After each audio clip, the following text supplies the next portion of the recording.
తర్వాత తిరిగి వెండి తెర మీద కనిపిస్తున్న ఈ విలక్షణ నటుడు Sai Chand is my special guest on my very special show dialogue with Prema only on iDream. Hi sir. Hi అమ్మా. How are you?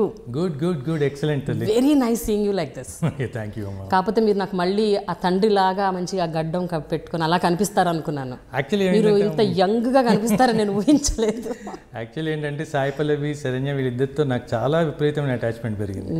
వాళ్ళు యాక్చువల్లీ ఇప్పుడు కూడా బయటకు వెళ్ళి నన్ను నాన్న అని పిలుస్తారు, ఇప్పటికీ అలానే ఉంది. ఇలా మీ ఇంటర్వ్యూ ఉంది అంటే ఎట్లా ఏ డ్రెస్ వేసుకుంటున్నావు నాన్న అంది. నేను అన్నాను, అరే మా పంచతో ఉంటే బాగుంటుందేమో. నాన్న నువ్వు పంచ వేసుకోవడానికి వీలే లేదు, నువ్వు కొంచెం రఫ్ అండ్ టఫ్గా కనబడు, ఆ గడ్డం తీసేసేయి అది ఇది అని చెప్పి వాళ్ళు తయారు చేసిన గెటప్ అన్నమాట. అంతేనా? నా పిల్లలు ఇద్దరు కూతుర్ల మాట వింటున్నారు మీరు. నిజంగా మానవ సంబంధాలు అన్న దాని మీద మా కుటుంబం అంటే ఈ సినిమా నాకు ఇచ్చినటువంటి అపూర్వమైన కానుకమ్మ అది, ఆ పిల్లలిద్దరు. సార్ 1 year ట్రావెల్ చేశారు ఆ ఫిలింతో, ఆ పిల్లలతో అండ్ మొత్తం టీంతో. సో ఈ 1 yearలో మీకు బాగా అటాచ్మెంట్ పెరిగింది. మీరే మన ఆడియో రిలీజ్లో కూడా చెప్పారు, అంటే పిల్లలు ఇంకా నాకు ఒక తండ్రిలాగే నేను అయిపోయానన్న ఫీలింగ్ వచ్చేసింది. So just share those experiences sir. అంటే అమ్మ యాక్చువల్లీ ఒక మిస్టిక్ ఎక్స్పీరియన్స్ లాగా జరిగిందమ్మా నాకు ఈ సినిమా అన్నది. నేను June last year 2016 June 25th నా బర్త్డే రోజు కాలు రిపీటెడ్గా వస్తూ ఉంది. అంటే అన్నోన్ కాల్ కదా అని జనరల్గా ఎత్తాం కదా, రిపీటెడ్గా వస్తూ ఉంది. ఏంటి అని ఎత్తేటప్పటికి శేఖర్ కమల. నేను సార్ శేఖర్ కమల మాట్లాడుతున్నాను, సాయి చంద్ గారు మీరు నా సినిమాలో చేస్తారా అని అడిగారు అనమాట. నేను ఒక్కసారి ఇష్టమే అనమాట. అది నేను అన్నాను, సార్ మీరు ఈ తరంలో నాకు ఇష్టమైన దర్శకులు మీరు అడుగుతున్నారు, టెంప్టింగ్ ఉంది కానీ నేను మానేసి 20 సంవత్సరాలు అయిందండి, ఎగ్జాక్ట్గా 20 సంవత్సరాలు అయిందమ్మా. నేను లాస్ట్ సినిమా అంకురం 1993 ఎగ్జాక్ట్లీ. ఇదేంటి ఇంకొక మిస్టేక్ ఎక్స్పీరియన్స్ ఏంటంటే 1993లోనే నా చిన్న కూతురు సాయి పల్లవి పుట్టిన సంవత్సరం. అట్లా ఏవో అనేక రకాల మిస్టేక్ ఎక్స్పీరియన్స్. తర్వాత నేను నా శేఖర్ కమల్ గారితో చెప్పాను, 25 ఏళ్ళైంది సార్ ఎట్లా చేయను అంటే, లేదండి చేయండి బాగుంటుంది, మంచి తండ్రి క్యారెక్టర్ అండి అని. నేను ఒక్కసారి నీరు గారిపోయానమ్మా, తండ్రి క్యారెక్టర్ అంటే. నేను అది ఎట్లా సార్, అసలు నేను సినిమాలో ఏనాడు తండ్రి క్యారెక్టర్ వేయలేదు, అసలు నా జీవితంలో నేను తండ్రిగా, నాకు పెళ్ళి లేదు, పెటాకులు లేవు, నేను ఒక విధమైనటువంటి ఘాటక బ్రహ్మచారి లాంటి వాడు, నేను తండ్రి క్యారెక్టర్ ఎక్కడ వేయగలను సార్, వదిలేండి ఇంకేదైనా ఉండండి, ఇంకేదో ఎప్పుడైనా చేద్దాంలేండి అన్న. అంటే కాదు చాలా మంచి క్యారెక్టర్, మీరు వేయాలి. నేను చాలా ఆలోచించి మీకు ఫోన్ చేశాను. ఇది ఒక పని చేస్తాను, మీ ఇంటికి వస్తాను, మీ ఇంటికి వచ్చి నేను మీకు కథ చెప్తాను అన్నాడు. నిజంగా ఆ సంస్కారం ఎంత గొప్ప సంస్కారం అమ్మా. తను ప్రముఖ దర్శకుడు, ఇప్పుడు తను నాకు వచ్చి కథ చెప్తాను అంటున్నాడు ఇంటికి వచ్చి.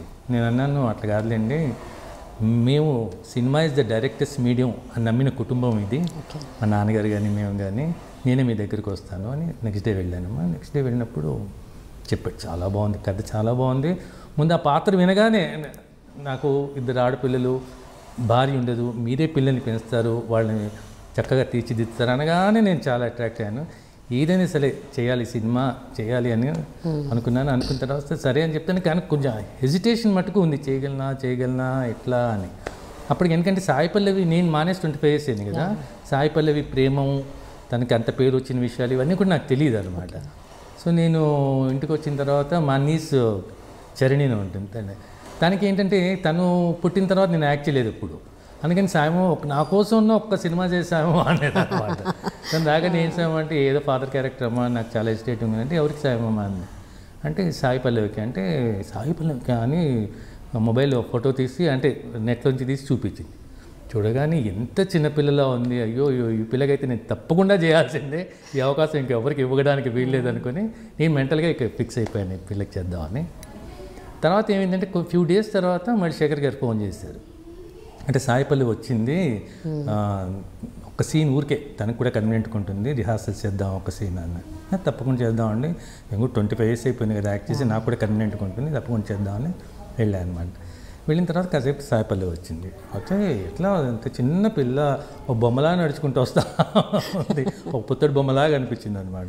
తల్లి సో క్యూట్, సో ప్రెటీ కన్నా అన్న. ఆ కన్నా అనమాట ఎందుకు వచ్చిందో తెలియదు, ఇప్పుడు కూడా తను కన్నా అనే పిలుస్తుంటారు అనమాట. అందుకని తను వచ్చిన తర్వాత ఇద్దరు ఒక సీన్ చేసాం అనమాట. సీన్ చేస్తున్నప్పుడే తెలిసిపోయిందమ్మా, నేను ఒక అద్భుతమైన నటితో నటించబోతున్నాను అని. ఎందుకంటే తను చేస్తున్న విధానం అవన్నీ చూస్తుంటే నాకు మాయాబజార్లో సావిత్రి మళ్ళీ నా కూతురుగా వచ్చిందా అనిపించింది అనమాట. చాలా అంటే స్పాంటేనియస్గా చేయడం, నేను చేస్తున్నప్పుడు కూడా నా చెయ్యి అంతే, అప్పటికి ఇంక క్లోజ్ కూడా కాదు కదా మేము, నా చెయ్యి తన భుజాల మీద పెట్టుకోవడం, ఇట్లా మాట్లాడడం అన్న దగ్గర, ఇవన్నీ ఎట్లా ఉన్నాయంటే బోర్న్ యాక్ట్రెస్, అంటే సావిత్రి అంటే ఒక బోర్న్ యాక్ట్రెస్సే చేయాలి. అట్లా చేస్తున్నప్పుడు నేను నిశ్చయించుకున్నాను, నేను ఒక అద్భుతమైన నటితో చేయబోతున్నాను, చాలా జాగ్రత్తగా చేయాలి, లేకపోతే ఈ పిల్ల నన్ను తినేస్తుంది అనుకున్నాను. ఎందుకంటే ఎస్వి రంగారావు ఎప్పుడు చెప్పేవాడు అనమాట, నేను ఎవరి దగ్గర నటించడానికి నేను భయపడి, కానీ ఒక సావిత్రి దగ్గరే నటించడానికి భయపడతాను, చాలా జాగ్రత్తలు తీసుకుంటాను అని. అలాగా అనిపించింది, చాలా జాగ్రత్త తీసుకున్నాను.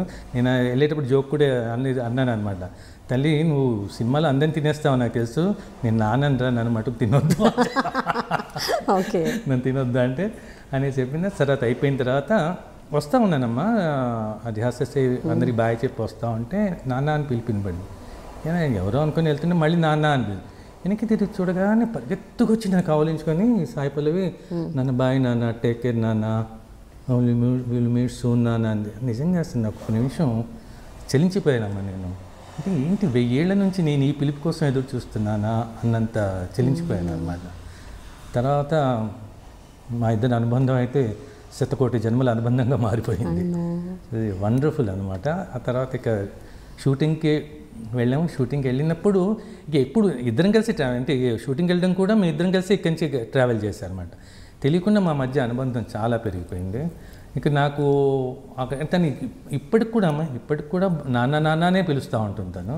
తర్వాత కొన్ని షూటింగ్ మొదలైన తర్వాత యాక్చువల్లీ షూటింగ్ ముందు కూడా నేను ఒక్కసారి ఈ ఎస్టేట్ చేస్తున్నప్పుడు నరసింహరావు గారికి ఫోన్ చేశాను.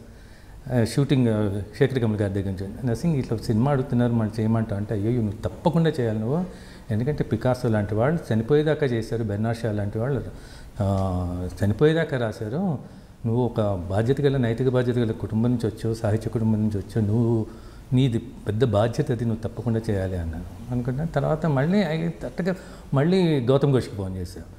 అంటే మళ్ళీ 25 years తర్వాత చేస్తున్నాను గౌతమ్, ఇది మళ్ళీ ఎందుకంటే శేఖర్ కమల నా మీద ఎంత నమ్మకం పెట్టుకునో ఆ పాత్ర ఇచ్చాడు.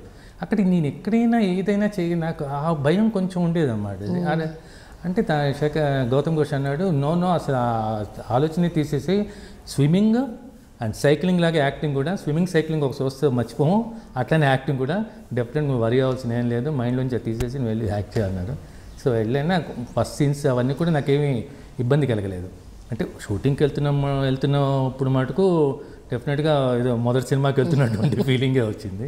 అంటే ఈ లోపల శరణ్య కూడా వచ్చింది, నా పెద్ద కూతురికి వేసిన శరణ్య కొంచెం మొదట హెసిటేటింగ్గానే ఉండేది, కానీ మా ఇద్దరు అనుబంధం చూసేసి నెమ్మది తను కూడా షీ జాయిన్ విత్, అంటే ఒక కుటుంబంలాగా అయిపోయింది అనమాట.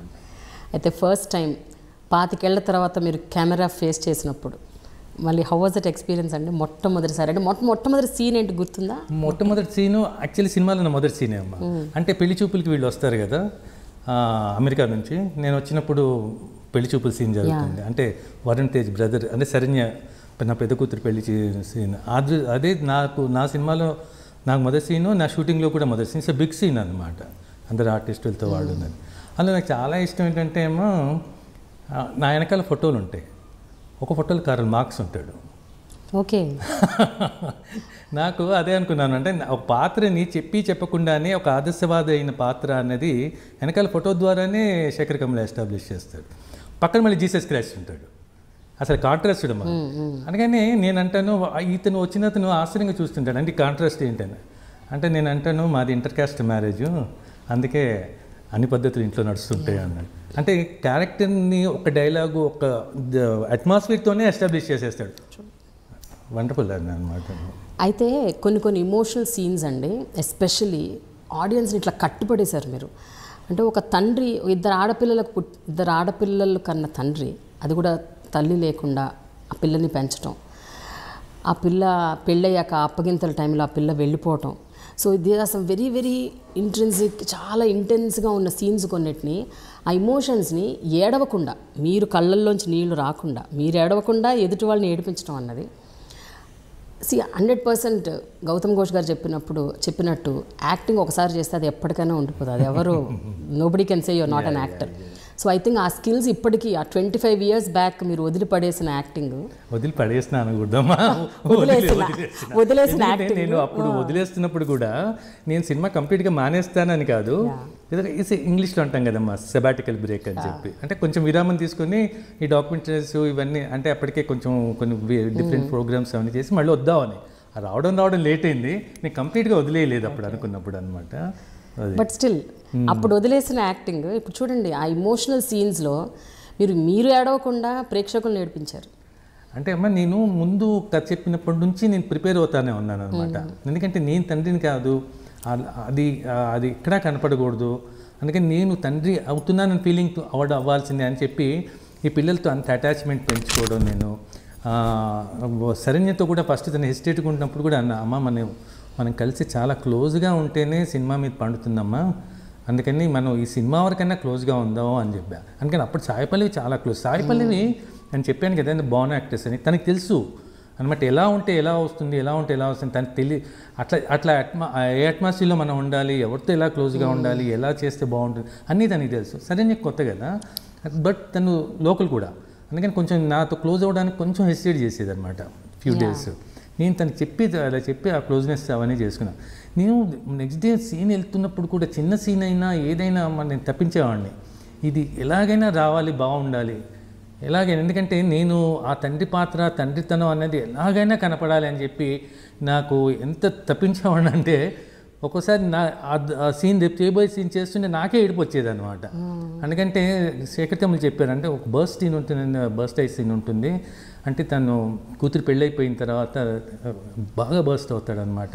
అది ముందు చెప్పి అది నా మైండ్లో తిరుగుతూ ఉందన్నమాట. నేను ఇంట్లో నేనే ప్రాక్టీస్ చేసుకునేవాడిని, నా కూతురు వెళ్ళిపోతూ ఉంది, నేను చిన్నప్పటి నుంచి పెంచిన కూతురు, అందరికి తల్లి లేదు, నేనే వాళ్ళని పెంచాను, అది వెళ్ళిపోతూ ఉందని నాకు తెలియకుండా ఏడుపు అట్లా వస్తూ ఉండేది అన్నమాట. అట్లా నేను ఎంత ప్రిపేర్ అయ్యానంటే ఇక ఆ పిల్లలు నా పిల్లలే అన్నంత ప్రిపేర్ అయ్యి చేయడం మొదలుపెట్టాను అనమాట. అందుకని యాక్చువల్లీ జనరల్గా అమ్మ ఈ కాలంలో అంటే మా ఈ కాలంలో తండ్రిలా కాకుండా కొంచెం విలేజ్ కదమ్మా, విలేజ్లో తండ్రులు ఆడపిల్లలు అంత క్లోజ్గా ఉండరు, అంత అంటే జనరల్గా ఉంటారు, ఆడపిల్లని చూస్తారు చేస్తారు అట్లా. కానీ నేను ఎప్పుడూ ఆ పిల్లల్ని తల్లి లేని పిల్లలు అన్నది ఉన్నాను, తల్లి లేని పిల్లల్ని నేను పెంచానని ఒక తల్లిలాగా కూడా వాళ్ళతో ఉండాలని ఎప్పుడు వాళ్ళ భుజం మీద చేస్తాను. ఇప్పుడు సాయిపల్లిని మాట్లాడిన కొంచెం బుగ్గలు తట్టడం కానీ సరైనతో ఉన్నప్పుడు కానీ ఎట్లయినా వాళ్ళ టచ్ లేకుండా నేను ఉండడం ఎక్కువ ఉండేవాడిని కాదనమాట. అట్లా విపరీతంగా అటాచ్మెంట్ పెంచుకోవడం వల్ల నాకు చాలా అది తెలియకుండా వచ్చేసింది, అది కనపడడానికి ఆస్కారం వచ్చిందన్నమాట. అంటే హాలీవుడ్లో కూడా అమ్మ మేము చిన్నప్పటి నుంచి ఒక కల్చర్ ఇంట్లో అంతా ఒక టైప్ ఆఫ్ కల్చర్ ఉండేది, అంటే సినిమా పెయింటింగ్ ఇలా అని. వైకుంఠం అని ఫేమస్ ఆర్టిస్ట్ ఉండేవాడు, తను నాకు ఆల్మోస్ట్ చిన్నప్పటి నుంచి తెలుసు. తను చాలా అంటే తను ఇలాంటి విషయాలు చాలా డిస్కస్ చేస్తున్నాడు. ఇప్పుడు హాలీవుడ్లో యాక్టర్స్ ఎప్పుడు అలా ఉండేవాళ్ళు అని, ఏదైనా దానికోసం దాన్నే మైండ్లో, ఇప్పుడు ఒక పాత్రను చేస్తున్నాడు దాన్నే మైండ్లో పెట్టుకుంటే ఆ పాత్ర తెలియకుండా నువ్వే అయిపోతావు అని చెప్పి అది నేను ట్రై చేశాను. ఐ థింక్ మీరు చెప్పాలి సక్సెస్ బాగా అయ్యానా లేదా. సో ఇప్పుడు చెప్పండి, శుక్రవారం రిలీజ్ అయింది సినిమా, ఇప్పటికి 3-4 రోజులు అయిపోతుంది. అండ్ ఎట్లా ఉందండి, అంటే టాక్ అయితే బ్రహ్మాండంగా ఉంది బయట, మీకు పర్సనల్గా ఎలాంటి అప్రిసియేషన్స్ కాంప్లిమెంట్స్ వచ్చాయి? రియల్లీ ఒక వండర్ఫుల్ ఫీలింగ్ అమ్మా. అది మళ్ళీ నాకు మా భూమికి వచ్చినంత పేరు వచ్చిందమ్మా ఈ సినిమాలో తండ్రి పాత్రకి. ఎంత అంటే మా జనరేషన్ వాళ్ళు ఫోన్లు చేసి మాట్లాడడం అంటే అది ఆశ్చర్యమేం లేదంటే పెద్ద ఇంటలెక్చువల్స్ దగ్గర నుంచి సినిమా వాళ్ళు అందరూ ఫోన్లు చేసి మాట్లాడతారు. చిన్న పిల్లలు ఫోన్ చేసి మాట్లాడుతూ ఉన్నారమ్మా నాకు. అది చాలా ఆడపిల్లలు కానీ మగ పిల్లలు కానీ చిన్న పిల్లలు అనమాట. అంకుల్ ఎంత బాగుంది అంకుల్, అసలు టచ్ అయిపోయాం, ఇలాంటి ఫాదర్ ఉంటే ఎంత బాగుంది అంకుల్ అని తెలియకుండా మేము రిలేట్ అయిపోతున్నాం అంకుల్, నాన్న గుర్తొస్తున్నాడు అంకుల్. ఒక అమ్మాయికి నేను షూటింగ్ చేస్తున్నప్పుడు కూడా ఒక అమ్మాయి ఉండేది అసిస్టెంట్ డైరెక్టర్ చైతన్య అని, తను ఒక సీన్ అంటే ఒక సీన్ ఉంటుందమ్మా, అంటే నాకు మందులు శరణ్య ఇస్తుంటుంది, శరణ్య పెళ్ళి కావగానే సాయిపల్లికి చెప్తున్నాను మందులు అని. లేట్ అవుతుంది పాడటానికి, లేట్ అయినప్పుడు వచ్చి ఇస్తుంది అనమాట. నాన్న లేట్ అయిందన్న, తెలియకుండా అయిపోయింది, ఏంద్రా నువ్వు ఒక రోజులో ఏదే ఉంది ఇలాంటి డైలాగ్. ఆ సీన్ చేసినప్పుడు ఆ పిల్ల వచ్చి అనమాట, చాలా ఎమోషనల్గా ఉంది సార్ ఇది. వాళ్ళ ఫాదర్ పోయారట, మా నాన్నగారు గుర్తొస్తున్నారు సార్ అన్న. నేను అప్పుడే అనుకున్నా పర్వాలేదు, నేను లైన్ అనుకున్నాను. ఇట్స్ రియల్లీ ఇప్పుడు కూడా అట్లాంటి ఫోన్స్ వస్తున్నప్పుడు నాకు తెలియకుండా నాకు ఈ సినిమా నిజంగా ఒక అపూర్వమైన అంటే సృష్టి నాకు ఇచ్చినటువంటి అపూర్వమైన కానుక శేఖర్ కమల ద్వారా వచ్చింది అనుకుంటాను.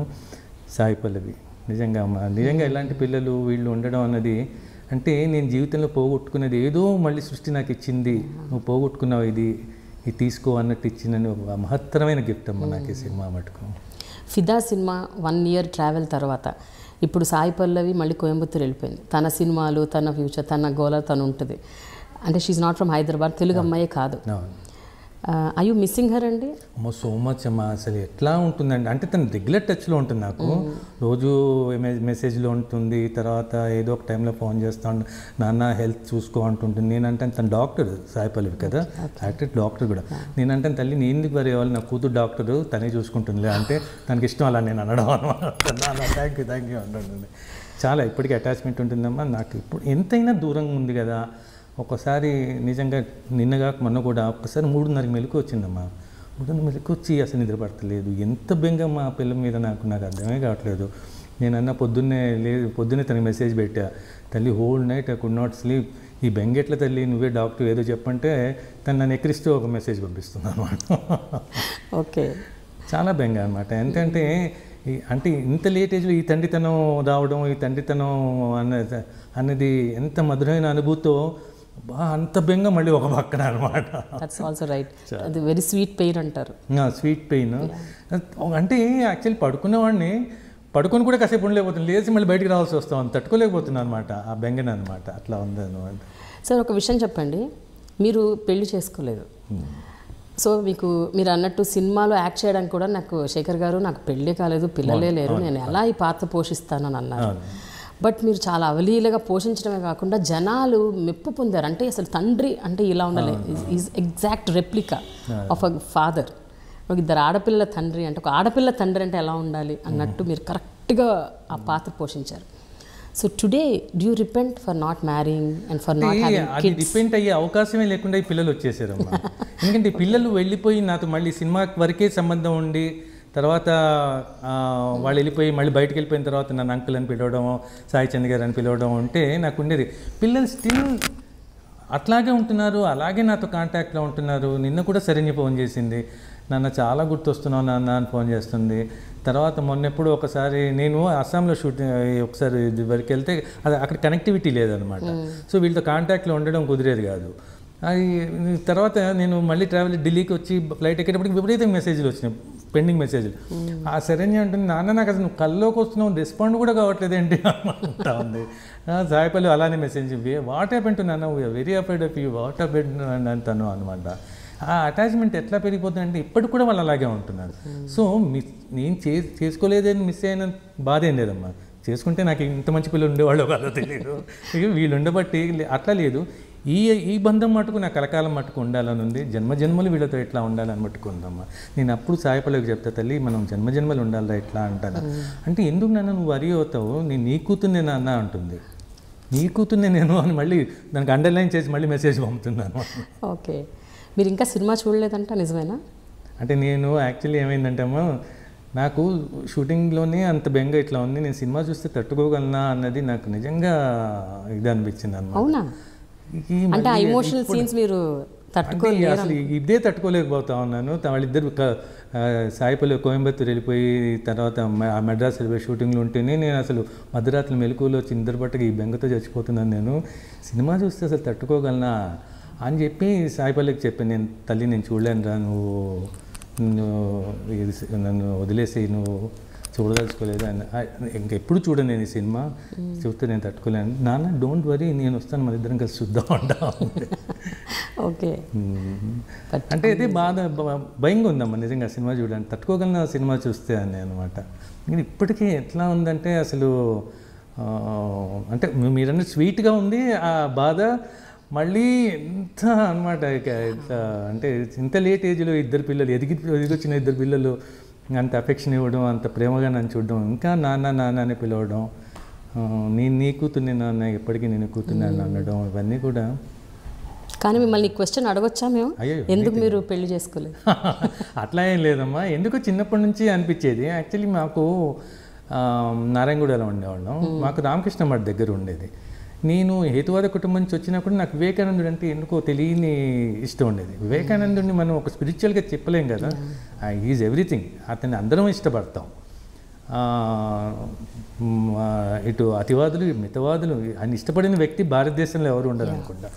ఒక పక్క గాంధీ ఇష్టపడేవాడు, ఒక పక్క మార్క్సిస్టులు ఆయన ఇష్టపడేవాళ్ళు. అట్లా అది తెలియకుండా ఆయన మా రామకృష్ణ మఠ్తో ఆయన వెళ్ళడం, వివేకానంద లిటరేచరు, దాంతో నాకున్నట్టు అనుబంధం, ఇవన్నీ కూడా ఎందుకో తెలియకుండా వీటికి కొంచెం దూరంగా ఉంచింది ఏమో అనుకుంటాను నేను అనమాట. అంటే కాన్సన్ట్రేషన్ అటువైపు ఉండింది ఎక్కువ, ఫోకస్. అంటే పెళ్ళి అక్కర్లేదులే, పెళ్ళి ఈజ్ నాట్ ఫైనల్ అనుకునేవాడిని. కానీ పిల్లలు వచ్చిన తర్వాత తెలిసినాను లేదా తండ్రితనం అన్నది ఇంత అద్భుతమైంది. నేను ఇది లేకపోయింటే చాలా పోగొట్టుకునేవాడిని అని. ఇంకా సృష్టి మనకి ఇచ్చినటువంటి అద్భుతమైన కానుక పిల్లలు అనుకుంటానమ్మా. మామూలుగా ఇప్పుడు వేరే షూటింగ్ల కోసం వేరే ఊరు వెళ్తేనే మీరు ఇలా తట్టుకోలేకపోతున్నారు. రేపు నిజంగా సాయి పల్లవికి పెళ్ళైపోతే? నేను అన్నాను, తల్లి నీ పెళ్ళైపోతా అంటే నాన్న నువ్వు నా దగ్గరే ఉంటావు, ఫ్యూచర్లో నువ్వు వచ్చేసి అంటే నేను అన్నాను నీ పిల్లల్ని నేను చూసుకుంటా తల్లి, నీ కోయంబత్తు నువ్వు వచ్చేసి నాన్న నువ్వు నా తర్వాత అని చెప్తా ఉంటున్నాను అనమాట.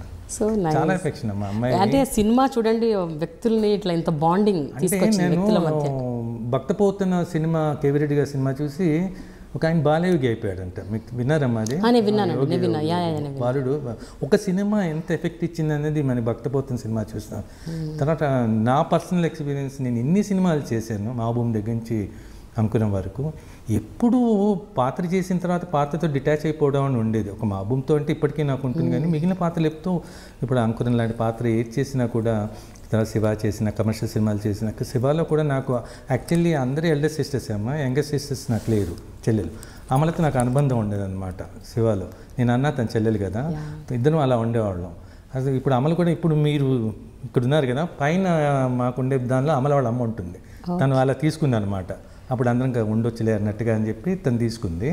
వాళ్ళ అమ్మ ఉంటుంది అనమాట. ఆవిడ కూడా, వాళ్ళ అమ్మ కూడా వాళ్ళ అమలకి నేను అన్నగేసానని కొడుకులాగా చూస్తూ ఉంటుంది అనమాట. అట్లా ఏదో ఒకటి ఉండేవి, కానీ ఇంత ఉండేది కదమ్మా, ఎక్కడో ఒకటి డిటాచ్ అవ్వగలిగేవాడిని. మరి ఇది మటుకు ఎట్లా హాంట్ చేస్తామందంటే నన్ను మటుకు ఇక అంటే ఒక మంచిదేనేమో అది. సృష్టి నాకు ఇచ్చిన కానుక, సృష్టి నాకు ఇచ్చిన పనిష్మెంట్, ఓకే ఏదైనా అవ్వచ్చు. So what is it that మీకు శేఖర్ కమ్ములలో ఒక డైరెక్టర్ కావచ్చు, ఒక స్టోరీ రైటర్ కావచ్చు, ఒక డైలాగ్ రైటర్ కావచ్చు, ఆయన తీసే పద్ధతి అవ్వచ్చు, లేకపోతే ఆయన వ్యక్తిగతంగా అవ్వచ్చు, శేఖర్ కమ్ముల గురించి మీరు చెప్పాల్సి వస్తే ఏం చెప్తారు? What is that association? వ్యక్తిగా చెప్పాలంటే మానవత్వం పరిమళించిన మంచి మనిషి మా శేఖర్ కమ్ముల. ఆయన కుటుంబమే అంత. ఎందుకంటే కుటుంబంలో అందరితోనూ నాకు అనుబంధం పెరిగింది, వాళ్ళ కుటుంబంతో అనమాట. వాళ్ళ తల్లిదండ్రులు కానీ, వాళ్ళ అక్కలు కానీ, వాళ్ళ అన్నయ్య కానీ, వాళ్ళ పిల్లలు, భార్య వందన, వాళ్ళ కూతురుతో కూడా నాకు చాలా అటాచ్మెంట్ అనమాట. మొన్న కూడా వస్తే నాతో సెల్ఫీ దిగి, తల్లి నా సెల్ఫీ పంపు, ఇప్పుడు నా కూతుర్లతోనే ఏదో ఒక రోజు నీది కూడా పెడతాను, దానిలో డీపీలో నీది కూడా పెడతాను, ఇప్పుడైతే నా కూతుర్లు ఉన్నారంటే. అట్లా తెలియకుండా చాలా అనుబంధం వాళ్ళతో నాకు, ఆ కుటుంబంతో. అంటే ఆ కుటుంబంలో నా మంచితనం అవేనా, శేఖర్లో వచ్చిన మంచితనం అవేనా సినిమాలో. ఎందుకంటే ఆనంద్ నుంచి ఇక్కడ దాకా సినిమాలో విలన్ ఉండడం, అసలు సినిమాలో ఎక్కడ బ్యాడ్ ఇన్సిడెంట్స్ వల్ల వాళ్ళలో గొడవలు ఇవన్నీ జరుగుతాయి, కానీ ఒక బ్యాడ్ క్యారెక్టర్ అనేది మనం ఎక్కడా చూడమన్నమాట. అదే చాలా ఆశ్చర్యకరమైన విషయం అది. ఆ వ్యక్తిగతంగా ఆ కుటుంబం నేపథ్యంలో రావడమా, లేకపోతే అతనికి వచ్చినట్టు ఉందా, కానీ చూస్తే మటుకు ఈజ్ వండర్ఫుల్ పర్సన్. అంటే సినిమా అంటే ఒక మాట చెప్పాలమ్మా, he breathe cinema Shekhar, he drink cinema, he eat cinema. అంత ప్రేమిస్తాడమ్మా సినిమాని అతను. ఎవ్రీ మినిట్ అతను సినిమా గురించి నేను ఏదైనా వేరే టాపిక్ ఏమైనా మాట్లాడతాడా, వేరే ఇంట్రెస్ట్ ఏముందంటే అది మళ్ళీ సినిమాకే కనెక్ట్ అవుతుంది. ఇప్పుడు నాన్నగారు, సాహిత్యం, అసముద్దింజ ఇలాంటివి కూడా పక్కన సాహిత్యం తెలిసిన చైతన్య ఇండస్ట్రీస్ వాళ్ళు చెప్తుంటారు ఆయనకి. ఆ మైండ్లో ఉండే మీ ఫాదర్ ఏం సినిమా చేశారు, సినిమాకి వెళ్ళిపోతాడు ఆయన. వాళ్ళ మీ ఫాదర్ ఆ సినిమా చేసి, మీ ఫాదర్ జగ్గగానే ఇంట్రొడ్యూస్. సాహిత్యం గురించి వస్తే కానీ, ఇంకా ఆర్ట్స్ గురించి కానీ, ఇంకొక స్పోర్ట్స్ గురించి కానీ దేని మీద ఉండదు. సినిమా ఉంటుంది. ప్లస్ ఆయన అండర్ కరెంట్ ఎట్లా ఉంటుందంటే అమ్మ, శేఖర్ గారి అండర్ కరెంట్ మోస్ట్ కమిటెడ్. అంటే ఆయనకి సోషల్ అవేర్నెస్ మీద చాలా ఉంటుందన్నమాట. ఎంత ఉంటుందన్నమాట, ఏదో విధంగా దాన్ని బయట పెట్టాలని. నేను నా క్యారెక్టర్ వెనకాల మార్క్స్ పెట్టడం అన్నది ఇంకోళ్ళైతే పెట్టరమ్మా. అది కార్ల్ మార్క్స్ని పెట్టడం అన్నది ఎందుకంటే అసలు తట్టను కూడా తట్టదు. ఒక తండ్రి, ఒక ఆదర్శవంతమైన తండ్రి పిల్లని పెంచాడు, భార్య లేదు, అతని పిల్లని పెంచాడు. అతని వెనక కార్ల్ మార్క్స్ అనుకుంటాడమ్మా. అతని అండర్ కరెంట్ ఎప్పుడు ఉంటుందన్నమాట ఆ కమిట్మెంట్. అది మనకి ఏదో సినిమాలో కనపడతా ఉంటుంది అది. అట్లా అనేక విషయాలు శేఖర్తో నేను ఇన్స్పైర్ అవుతూ ఉన్నాను. ఇంకోటి ఏంటంటే అమ్మ, శేఖర్ గారి సినిమా నాకు చేస్తుంటే నా చిన్నతనంలో మాకు కుటుంబంలో చాలా అనుబంధం ఉన్న 2 సినిమా సంస్థలు ఉన్నాయన్నమా. అన్నపూర్ణ సంస్థ ఒకటి, విజయ సంస్థ ఒకటి. వీళ్ళిద్దరు అన్నపూర్ణ సంస్థ చక్రపాణి గారు, విజయ సంస్థ అన్నపూర్ణ సంస్థ దుప్పడమసన గారు, విజయ సంస్థ చక్రపాణి గారు ఇద్దరు నాన్నగారు చాలా ఆప్తమిత్రులు. సో మాకు ఐడెంటిఫై అవుతూ ఉండేవాళ్ళం వాళ్ళ సినిమాలతోనూ వాడుతాను. ఎందుకంటే చాలా మంచి సినిమాలు ఉండేవి కదా. నా అదృష్టవశాత్తు ఏంటంటే అన్నపూర్ణ సంస్థతో పెళ్లిటి పిల్లలు చేశాను. నేను పెద్ద అయ్యేటప్పుడు సినిమాలకు వచ్చేప్పుడు చక్రపాణి గారు పోయారు, వాళ్ళు విజయవాడ సినిమాలు తీయడం మానేశారు. ఈ సినిమా చేస్తుంటే నాకు విజయ సినిమా సంస్థలో సినిమా చేస్తున్నంత మంచి ఫీలింగ్ అనమాట. అందరూ మంచి మనుషులు, అంటే శేఖర్ గారే కాకుండా శేఖర్ గారి యూనిట్, అసిస్టెంట్ డైరెక్టర్స్, కెమెరామెన్, ముఖ్యంగా కెమెరామెన్ విజయ్తో కోఇన్సిడెన్స్ అయినా విజయ్ ఫాదర్ కూడా చాలా మంచి కెమెరామెన్ అండి, సి నాగేశ్వరరావు గారు. సి నాగేశ్వరరావు గారు మళ్ళీ మన మార్కెస్ బట్లే అసిస్టెంట్. ఓకే, అట్లా అనమాట. ఏదో తెలియకుండా అనమాట. చక్కగా విజయ సంస్థలో ఒక మంచి సినిమా చేస్తున్నంత ఫీలింగ్, ఒక మిస్సమ్మ చేస్తున్నాం, గుండమ్మ కథ చేస్తున్నాం అని అట్లా చాలా అద్భుతమైన. షూటింగ్ టైంలో ఏదన్నా ఒక మోస్ట్ మెమరబుల్ ఇన్సిడెంట్ ఏమైనా గుర్తుందా మీకు? అంటే ఆ షూటింగ్ టైంలో ఎప్పుడైతే మీరు బాన్సువాడలో మీరు షూట్ చేస్తున్న ఆ మొత్తం 1 year ప్రాసెస్లో ఏదైనా ఒక మూమెంట్, ఒక మెమరీ? అంటే నా కూతురుతోనే ఒకటి ఏంటంటే అమ్మ, నేను నిజామాబాద్లో షూటింగ్ చేసినప్పుడు జనరల్గా అక్కడే ఉండేవాళ్ళం.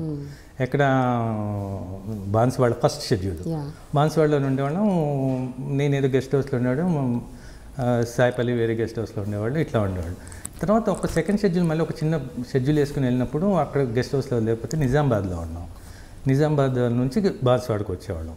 ఒకరోజు నేను సాయిపల్లివి లిఫ్ట్లో దిగుతున్నాం అనమాట, షూటింగ్కి వస్తూ. లిఫ్ట్లో దిగుతున్నప్పుడు మాతో 3rd person ఉన్నాడు. వాడికి సాయిపల్లివి తెలియదు, అంటే సాయిపల్లివి కొత్తగా తెలియదు.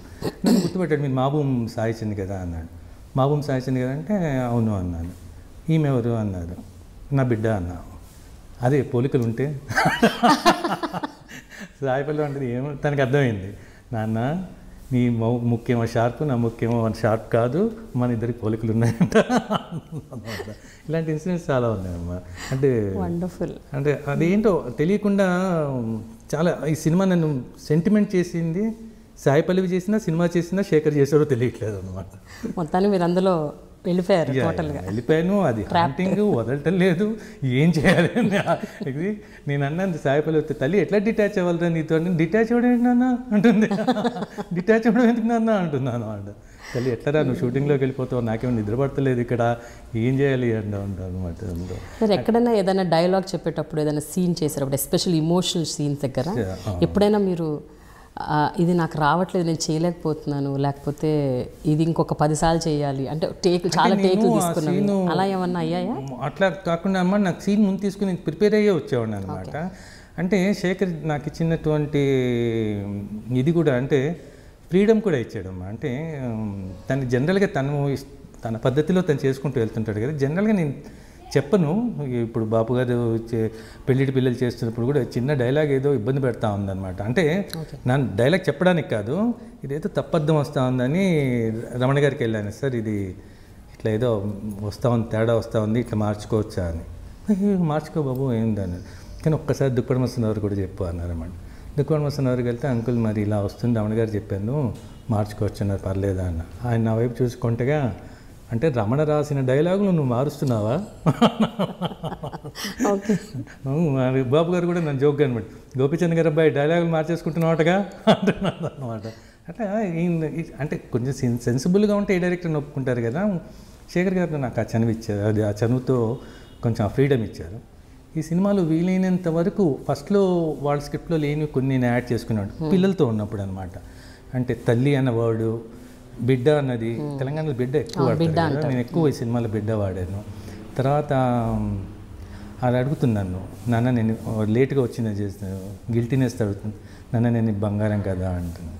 అవును తల్లి అనేది మామూలు వాళ్ళు రాసి, నేను అన్న నా మేలిం బంగారం రా నువ్వు, నా ప్రాణం రా నువ్వు, ఇలాంటివన్నీ నేను యాడ్ చేస్తాను. ఇవి యాడ్ చేసుకోవడం వల్ల నాకు ఇంకా పెరిగిందా ఈ గోలంతా, ఈ తండ్రితనం నాకు అర్థం కాలేదన్నమాట. అంటే మీరు అప్పటికే ఆవిడతో బాగా అటాచ్ అయిపోయారు కాబట్టి మీకు కాన్షియస్గా లోపల నుంచి వచ్చేసినాయి కొన్ని డైలాగ్స్. అంటే నేను ఇంకో పిల్లల్ని పెంచిన వాడినిగా పెంచి ఉంటే, అంటే నాకు సొంత పిల్లలు ఉంటే పోనీ ఆ వర్డ్స్ నేను వాడాను ఇంత ముందు అనుకోవడానికి లేదనమాట. నేను పడుకుంటాను నాన్న అంటే ఆ సీన్ మళ్ళీ ఎందుకు లేదు ఇందులో. నేను పండుకుంటాను నాన్న అంటే పోరా పోయి బజ్జుకో ఈ బజ్జుకో ఇలాంటివన్నీ వాడాను అనమాట. అందుకని శేఖర్ గారు కూడా చాలా ఇష్టపడేవాళ్ళు ఇలాంటి. అంటే నేను చెప్తున్న దానికి మీరు యాడ్ చేస్తున్నా కూడా బాగున్నాయండి అంటుండేవాడు అనమాట. అంటే is a very liberal person అనమాట. అంటే తను చెప్పిన దాన్ని మార్చడం కొంతమంది హర్ట్ అయిపోతారు. అంటే నేను చాలా లౌక్యంగా కూడా వాళ్ళని వెళ్ళి కూడా అలాంటి డైరెక్టర్ దగ్గరికి వెళ్ళి కూడా మార్చుకుని ఉన్నాయి. ఎందుకంటే అవుట్పుట్ ఈజ్ ఇంపార్టెంట్. అంటే అక్కడ ఈగోస్ కన్నా కూడా నువ్వు ఇది మీరే అని సినిమా చూసిన తర్వాత మీరు ఒక మాట చెప్పి మార్చుకుంటే పోయేది కదా సార్ అని మీరే అంటారు అనమాట. అందుకని అవుట్పుట్ ఇంపార్టెంట్ కదా. సరే మన ఈగోస్ ఎక్కడ అని వాడు ఫస్ట్ ఒప్పుకోపోయినా మళ్ళీ వెళ్ళి బతికినాడుతున్నట్టు ఏదో ఒకటి చేసి దాన్ని మార్చుకునే ఇది ఉంటుంది. ముందు నుంచి అలా ఉండేది. ఇలాంటివి కూడా నేను ఇందులో యాడ్ చేసుకోవడం అన్నీ కూడా శేఖర్ గారు చాలా పెద్ద మనసుతో ఒప్పుకున్నారనమాట. అది చాలా సో ఈ సినిమాలో మీకు వరుణ్ తేజ్తో కాంబినేషన్ సీన్స్ చాలా తక్కువ, ఒకటో రెండో ఉంటాయి. లాస్ట్లో ఒక సీన్ క్లైమాక్స్ ముందు అంటే ఇంటి దగ్గర భోజనాలకు వచ్చినప్పుడు అట్లా అంతే, ఒక్కటి రెండు సీన్స్. బట్ ఆ పర్టిక్యులర్ అసోసియేషన్ ఎట్లా ఉండేదండి? అంటే నాకు వరుణ్ ఏంటంటే లైక్ మై ఫ్యామిలీ ఫ్రెండ్ లాగానే అనిపించేవాడు. అంటే ఎందుకంటే నేను మంచుపల్లికి చేశాను కదా మా చిరంజీవి గారితో. మంచుపల్లిలో చిరంజీవి మేము అందరం కలిసి చేసాం. కానీ చిరంజీవి గారితో నాకు చాలా ఫ్రెండ్షిప్ ఉందన్నమాట. ఎట్లా అంటే అసలు ఇంచుమించుగా నేను నాకంటే కొంచెం ముందు తను వచ్చారు. వచ్చిన తర్వాత తనకి ఎందుకు నా యాక్టింగ్ అంటే ఇష్టం ఉండేది చిరంజీవి గారి. అంటే నేను కొంచెం ప్యారలల్ సినిమాలు చేయడం అది ఇది అనమాట. దానివల్ల ఇష్టం ఉండేది. మంచుపల్లిలో కలిసి చేయడం అనేది ఈ సినిమాలాగే ఏంటంటే మంచుపల్లి కూడా పెద్ద బిగ్ షెడ్యూల్ అనమాట. సో హైదరాబాద్లో చేశారు. అందరం ఫ్రెండ్లీగా ఉండేవాళ్ళం అనమాట. చిరంజీవి అప్పటికే స్టార్. అంటే ఖైదీ రాలేదు కానీ అప్పటికే చట్టాన్ని కళ్ళు అని చేసి స్టార్ తను అనమాట. అయినా కూడా చాలా కలుపుగోలుతనం ఉండేది తనతో. చాలా అంటే ఎంకరేజింగ్గా ఉండేవాడు. నేను ఫస్ట్ ప్యారలల్ సినిమా చేసి కమర్షియల్ సినిమాలా మంచుపల్లి కమర్షియల్ సినిమా కాదు కానీ కొంచెం నా క్యారెక్టర్ కొంచెం అలా ఉంటుంది అనమాట. ఒక రిబెలియన్ క్యారెక్టర్ లాగా. అంటే ఫాదర్ మాట విండు రిచ్ అలాంటిది అనమాట. చిన్న చిన్న సలహాలు ఇచ్చేవాడు. కొంచెం చిరంజీవి టెక్నికల్గా కూడా ఎక్స్పర్ట్ అనమాట. అంటే మేము యాక్ట్ చేస్తున్నప్పుడు అక్కడ లైట్ ఏదైనా కదిలింది అనుకో నాకు తెలిసేది కాదు, చిరంజీవికి తెలిసిపోయేది అనమాట. ఆపేసి ఆ లైట్ కదులుతాను చూసి చెక్ చేసుకోను. ఈజ్ వెరీ ఎక్సలెంట్ అనమాట ఆ విషయంలో. ఆ కలుపుకోలుతను అదేంటే నాకు చాలా అటాచ్మెంట్ ఉండేది. తర్వాత కూడా చిరంజీవి గారు నేను సినిమాలు మానేసినప్పుడు కూడా ఒకసారి అదే అన్నాడు, ఎందుకు మానేస్తావు నువ్వు సినిమాలు, నీలో ఇంత పొటెన్షియాలిటీ ఉంది, నువ్వు మానేయడం సినిమాలు అన్నాడు. తర్వాత కూడా తను అల్లు రామలింగం గారి మీద డాక్యుమెంటరీ తీయాలనుకున్నప్పుడు నేను డాక్యుమెంటరీస్ ఉన్నాను తెలుసుకొని ప్రత్యేకంగా నన్ను పిలిచి ఆ డాక్యుమెంటరీ తీయించాడు. అట్లా నాకు ఉండేది. అలా వరుణ్తో కూడా నాగబాబు గారు కూడా చాలా క్లోజ్గా ఉన్నాడు. వరుణ్ని మాకు జూబ్లీస్ క్లబ్లో చిన్నప్పుడు వస్తుండేవాడు. స్విమ్మింగ్కి అన్ని వరుణ్ చెల్లెలు వాళ్ళు అందరూ అనమాట. ఉండేది కొంచెం వచ్చింది కానీ ఏదో మా ఇంటి కుర్రాళ్లే అన్నట్టు ఉండేది. వరుణ్ మటుకు అమ్మ ఎంత సంస్కారం ఉన్న మనిషి అంటే, పెద్దలంటే గౌరవం అది ఇది. అంటే ఒకరు ఫస్ట్ మేము చెప్పిన సీన్ చేసినప్పుడు అప్పుడు వచ్చాడు అనమాట షూటింగ్కి. మాది 3-4 డేస్ అయిన తర్వాత తను వచ్చాడు. వచ్చినప్పుడు డైరెక్టర్ని కలవడానికి వస్తే అప్పుడు షూటింగ్లో ఉన్నాడు. నేను పల్లవి లోపల చేస్తున్నాను, వాళ్ళేమో మానిటర్ దగ్గరికి వచ్చి చూస్తున్నారు. మా పల్లవి షూటింగ్ అయిపోయిన తర్వాత పల్లవి బయటికి వెళ్ళి మళ్ళీ పరిగెత్తుకు వచ్చి నాన్న కమ్మ అంది. ఏంటంటే ఇట్లా చేపట్టుకుని సో టాల్ నాన్న అంది. ఎవరు తల్లి అంటే వరుణ్ అంది. వెళ్ళి చూస్తే వరుణ్ ఎక్కడమ్మా వరుణ్ కనబడలేదంటే assistant director co director Surya వచ్చి అన్నాడు, సార్ మీరు వస్తున్నారని చెప్పి పక్కకి నిలబడ్డాడు సార్ అన్నాడు. అంటే కుర్చీ నా కోసం ఖాళీ చేశాను అనమాట. అంత గౌరవం ఉండేది. తర్వాత కూడా నేను వరుణ్ రా ఒకసారి అంటే అక్కడ దూరంగాడు వచ్చాడు. మరి నేను మీ పెద్దనాన్నగారితో యాక్ట్ చేసి అయ్యో నాకు మంచుపల్లికి చాలా ఫేవరెట్ ఫిల్మ్ సార్ మీరంటే నాకు చాలా ఇష్టము అని చెప్పాడు అనమాట. అన్న తర్వాత ఎక్కడ షూటింగ్లో ఉన్నామా యాక్చువల్లీ నేను నా కూతురు ఇద్దరం వెరీ సింపుల్. షూటింగ్ అంటే తను కోయంబత్తూర్ నుంచి ఒకటే వచ్చేది తల్లి. నిజంగా అసలు నాకు ఆశ్చర్యంగా ఉండేది అనమాట. ఒకటే వచ్చేది ఉండేది వెళ్ళిపోయేది. అసలు ఏ స్టార్ అయినా ముగ్గురు నలుగురు కన్నా మినిమం తీసుకురాకుండా ఉండరు. తను ఒక్కటే వాళ్ళ అమ్మాయి ఫస్ట్ టైం వాళ్ళ అమ్మతో వచ్చిందమ్మా. వాళ్ళ అమ్మని 3 రోజులు నుండి వెళ్ళిపోయింది. తన యూనిట్ అంతా క్లోజ్ అయిపోయారు కదా, ఎప్పుడు ఒకటి వచ్చి అంత సింపుల్గా ఉండే. అప్పటికీ తను ప్రేమం లాంటి పెద్ద హిట్ చేసినా కూడా అసలు ఏ భేషజం లేదనమాట. అట్లా వచ్చేది కోఆపరేటివ్గా ఉండేది. నేను నా కూతురు ఇద్దరికి అసిస్టెంట్స్ లేరు, ఎవరు లేరు. అంతేనా షూటింగ్ టైంలో అదే చెప్తూ మర్చిపోయాను. అట్లా వరుణ్ ఏం చేశాడంటే తనకు ఒక అసిస్టెంట్స్ ఉండేవాళ్ళు. తను ఒక ఫ్యాన్ తెచ్చుకునేవాడు అమ్మ. తన ఫ్యాన్ మీకు కూడా హ్యూమిడిటీ ఇది ఉంటుంది కదా, ఫ్యాన్ తెచ్చుకునేవాడు. ఫ్యాన్ తెచ్చుకుని చిన్నది అటు పెట్టుకునేవాడు. నా షార్టే నేను వచ్చి కూర్చుంటే ఆ ఫ్యాన్ నా వైపు తిప్పేవాడు అనమాట తను పర్సనల్గా. నేను వరుణ్ వదిలేసేవాడు, నీకు ప్రాబ్లము అది నీకు కొంచెం అలవాటు కదా, నాకు అసలు ఫ్యాన్ ఇది అలవాటే లేదు ఉంచండి అంత మర్యాద ఇచ్చేవాడు అనమాట. It's very nice. అయితే సాయి చంద్ గారు ఇప్పటివరకు ఫిదా గురించి మాట్లాడుకున్నాం, కానీ అసలు సాయి చంద్ అంటేనే జనరల్గా అందరికీ తెలిసిన విషయం కవులు, రచయితలు, గొప్ప గొప్ప కళాకారుల కుటుంబం నుంచి పుట్టిన వ్యక్తి అని, అక్కడి నుంచి వచ్చిన వ్యక్తి.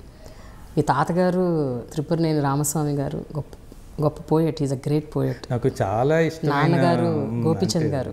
అసలు ఆయన నవలలు చదవని తెలుగువారు ఉన్నారంటే ఇంకా ఆశ్చర్యం లేదు అందులో. అంటే పవన్ కళ్యాణ్ కూడా ఒక ఇంటర్వ్యూలో అదే చెప్పాడమ్మా. అందరూ చెప్తారు, పవన్ కళ్యాణ్ కూడా నేను చాలా ఫ్రస్ట్రేట్ అయిన ఒక టైంలో అసముద్రం జీవిత చదివి దాని నుంచి నేను బయటపడ్డాను అని చెప్తాడు అనమాట తను కూడా. And that was also noted as the best psychoanalysis novel కదండి తెలుగులో ఇప్పటివరకు, ద ఫస్ట్ ఎవర్ అని.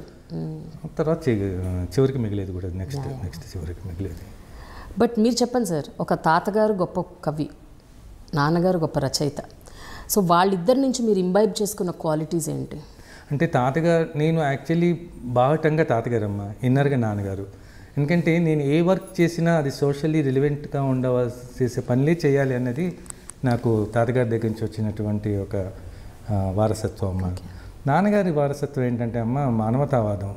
ఎట్లా ఉంటుంది, ఎందుకంటే అది మనిషే కాదు, పశుపక్షాదులు కూడా వాటిని కూడా మనం ఈ సృష్టిలో వచ్చినవి వాటిని కూడా మనతో పాటు ఉంచుకోవాలి, వాటిని కూడా మనతో పాటు కన్సిడర్ చేయాలి అన్నటువంటి సాహిత్యం అయింది. ఎందుకంటే మాకున్న స్వగతాల్లో అరుకడిగిన ఎద్దు అని, ఎద్దు తన గురించి తను చెప్పుకుంటుందండి స్వగతం.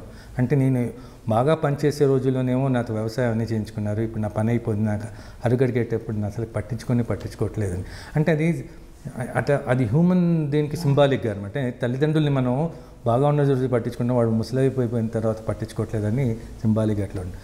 అట్లాంటి చెట్లలో తుమ్మ చెట్టు తన చెప్పుకుంటుంది. అలాంటి మానవతావాదం అన్నది అది నాకు ఇన్నర్గా ఉంటుందమ్మా. నా వ్యక్తిగతంగా అది సొసైటీ పరంగా నేను ఏదైనా పని చేస్తున్నప్పుడు మటుకు 101% తాతగారమ్మ. నాకు ఇంకొకటి అదృష్టం కూడా ఏంటంటేనమ్మా, నా ఎడ్యుకేషన్ అంతా గోరాగారి దగ్గర జరిగిందనమాట.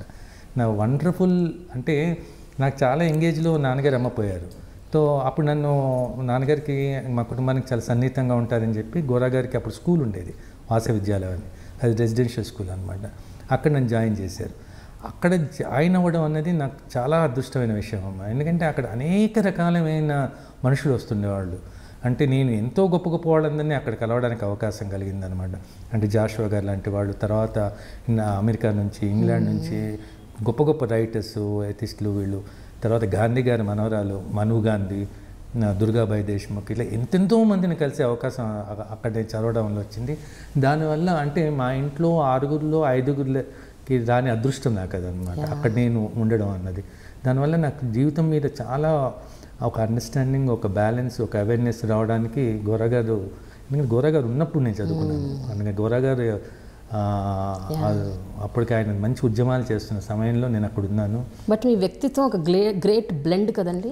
అంటే ఒక పక్కన హ్యూమనిజం, ఇంకో పక్కనేమో రేషనలిజం, హేతువాదం, దేవుణ్ణి నమ్మకపోవటం. అండ్ ఐ డోంట్ నో ఇప్పుడు మీరు దేవుణ్ణి నమ్ముతున్నారు కదమ్మా. నాకు ఎప్పుడు చిన్నప్పటి నుంచి నా పుట్టుకకి కారణం అదే కదా, ఆ మిస్టేకే కదా అనేది ఎప్పుడు ఉంటుందమ్మా, ఎప్పుడు ఉంటుంది. నేను జీవితంలో ఎప్పుడు రేషనలిస్ట్గానే ఉంటాను, కానీ అది మటుకు నేను కొట్టేయలేను. అట్లా మరి అది కన్ఫ్యూజన్ స్టేజ్ లేకపోతే ఇదే తెలియదు, కానీ సాయిబాబాతో వల్ల నేను పుట్టానని కొట్టేయలేను అనమాట. ఎందుకంటే నాన్నగారు అంత గట్టిగా నమ్మి నన్ను బతికించుకున్నారు కదా, అది నేను అలా దాన్ని తృణప్రాయంగా తీసి పారేయలేదు. ఏంటంటే ఆ మిస్టేక్ థింగ్ చెప్పాను కదమ్మా, నేను పుట్టినప్పుడు చాలా ప్రాబ్లం వస్తే నాన్నగారు అప్పుడే సిద్ధి సాబాకి మొక్కుకొని, నువ్వు పుడుతున్నా నా కొడుకు బతుకుతే నీ పేరు పెట్టుకుంటాము, మేము మళ్ళీ నీకు భక్తులం దీనిలో ఉంటాం అని చెప్పి ఇంట్లో అప్పటి నుంచి అసలు మాంసాహారం కూడా తింటాం మా ఇంట్లో. నేను అవన్నీ కూడా మానేశారు ఇంట్లో. అసలు నేను పుట్టిన తర్వాత మిగిలిన వాళ్ళు ఎవరు తిన్నారు, అందరూ మానేశారు అనమాట. అందుకే నేను మధ్యలో ఎప్పుడైనా సినిమాలో ఎప్పుడైనా 1-2 సార్లు ముందు ఉండేది కాదు, సినిమాలో ఎప్పుడైనా మరి వాళ్ళ బలమైతే 1-2 ముక్కలు అట్లా తీసుకుని తర్వాత నాకేంటి నా కోసం హోల్ ఫ్యామిలీ మానేసి దానికి ఒక ఇది నేను చేయడం ఏంటి అనేసి నేను అసలు ఇంక తర్వాత దాని జోలికి కూడా వెళ్ళలేదు అనమాట. అంటే అట్లా ఉండేది అది. బట్ ఇప్పుడు ప్రస్తుతం what is the present status of your mind అండి? అంటే రేషనలిజం అన్నది మైండ్లో ఇంకా స్టిల్ అలాగే ఉందా, లేకపోతే బాహ్య ప్రపంచానికి నేను రేషనలిస్ట్ని, ఇన్నర్గా మటుకు నాకు మిస్టేక్.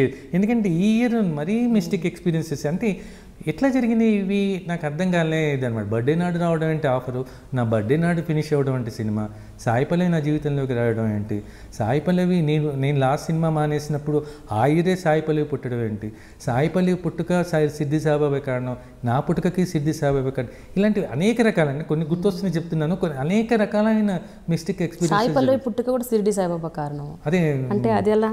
అదే యాక్చువల్లీ అమ్మాయి ప్రెగ్నెంట్గా ఉన్నప్పుడు వాళ్ళ అమ్మకి సిద్ధి సాయిబాబా ఒక ఇంటికి వచ్చాడని, ఎవరో వచ్చారు ఇంటికి, ఒక బాబా వచ్చినప్పుడు మాట్లాడి ఆశీర్వదించి వెళ్ళారు. వెళ్ళిన తర్వాత వాళ్ళ అమ్మకి మళ్ళీ సిద్ధి సాయిబాబా కనపడి వచ్చింది నేనే, బిడ్డని ఆశీర్వదించింది నేనే అని చెప్పి ఆమె కళ్ళు రావడం, వాళ్ళకి ఆ నమ్మకం అనమాట. అందుకే తన సాయి పల్లవి అని పేరు పెట్టుకోవడం. సాయి చంద్ సాయి పల్లవి అట్లా ఏంటి అసలు చాలా యాదృచ్ఛికం. నాకు అదే ఎట్లా కొట్టి పారేయాలేమవుతుంది, ఎట్లా కొట్టి పారేస్తాం, ఏదో యాక్సిడెంట్ జరిగిందంటే ఒకటి జరిగిందేమో, ఇన్నేలా ఒకదాని మీద ఎలా జరిగింది. దట్ టు లాస్ట్ నా shooting date with my daughter, మళ్ళీ సాయి పల్లవి నేను కలిసి చేసింది లాస్ట్ షాట్ నా పుట్టినరోజు నాడు. ఆ రోజు నా పుట్టినరోజు వాళ్ళకి తెలియదు, నేను పుట్టినరోజు నేను చెప్పింది సాయి పల్లవి కూడా తెలియదు అనమాట. అది అయిపోయిన తర్వాత నేను నెక్స్ట్ డే బాన్స్వాడ నుంచి వచ్చేస్తూ అప్పుడు మెసేజ్ పెట్టాను అనమాట, నా జీవితంలో ఒక అద్భుతమైన దృశ్యందా అని సాయి పల్లవికి పెట్టాను. నా పుట్టినరోజు నాడు నీతో నేను షూటింగ్ చేశాను, మన ఇద్దరం కలిసి చేసాం, నాకు చాలా ఆనందం, నా లాస్ట్ డే నీతో చేశాను, ఫస్ట్ డే నీతో చేశాను, నా లాస్ట్ డే చేశాను అంటే ఇక నెక్స్ట్ డే నాతో పోట్లాడింది, అలిగింది, నాతో మాట్లాడమని, నాకు పుట్టినరోజు నాడు నా పుట్టినరోజు అని నీ పుట్టినరోజు అని చెప్పలేదు నువ్వు నాకు అని అలిగి మాట్లాడమని 4-5 రోజులు నాకు రెస్పాండ్ అవ్వడం మానేసినాడు. తెగ బతిమలాడించుకుని తల్లి వచ్చే సంవత్సరం నా పుట్టినరోజు నీతోనే చేసుకుంటాను, మన ఇద్దరమే చేసుకుందాం, ఇంకెవ్వరు అసలు ఇంకెవ్వరు ఫ్రెండ్ని పిలవను, చుట్టాలను కూడా పిలవను, మన ఇద్దరమే చేసుకుందాం అంటే అప్పటి నుంచి మళ్ళీ నార్మల్ అయిందాం. So sweet. యా. అయితే సాయిచంద్ గారు, మీకు చంద్ర గారు, అలాగే వైకుంఠం గారు, బి నరసింహరావు గారు, ఇట్లా గొప్ప గొప్ప స్నేహితుల సహచర్యం, వాళ్ళ ద్వారా మీరు ఎంతో నేర్చుకోవటం, ఎన్నో తెలుసుకోవటం, అంటే ఒక ఎడ్యుకేషన్, స్కూల్ వచ్చే ఎడ్యుకేషన్ ఒకవైపు, ఇలా ఇటువంటి గొప్ప గొప్ప వ్యక్తుల సాంగత్యం అది అసలు కంప్లీట్ డిఫరెంట్.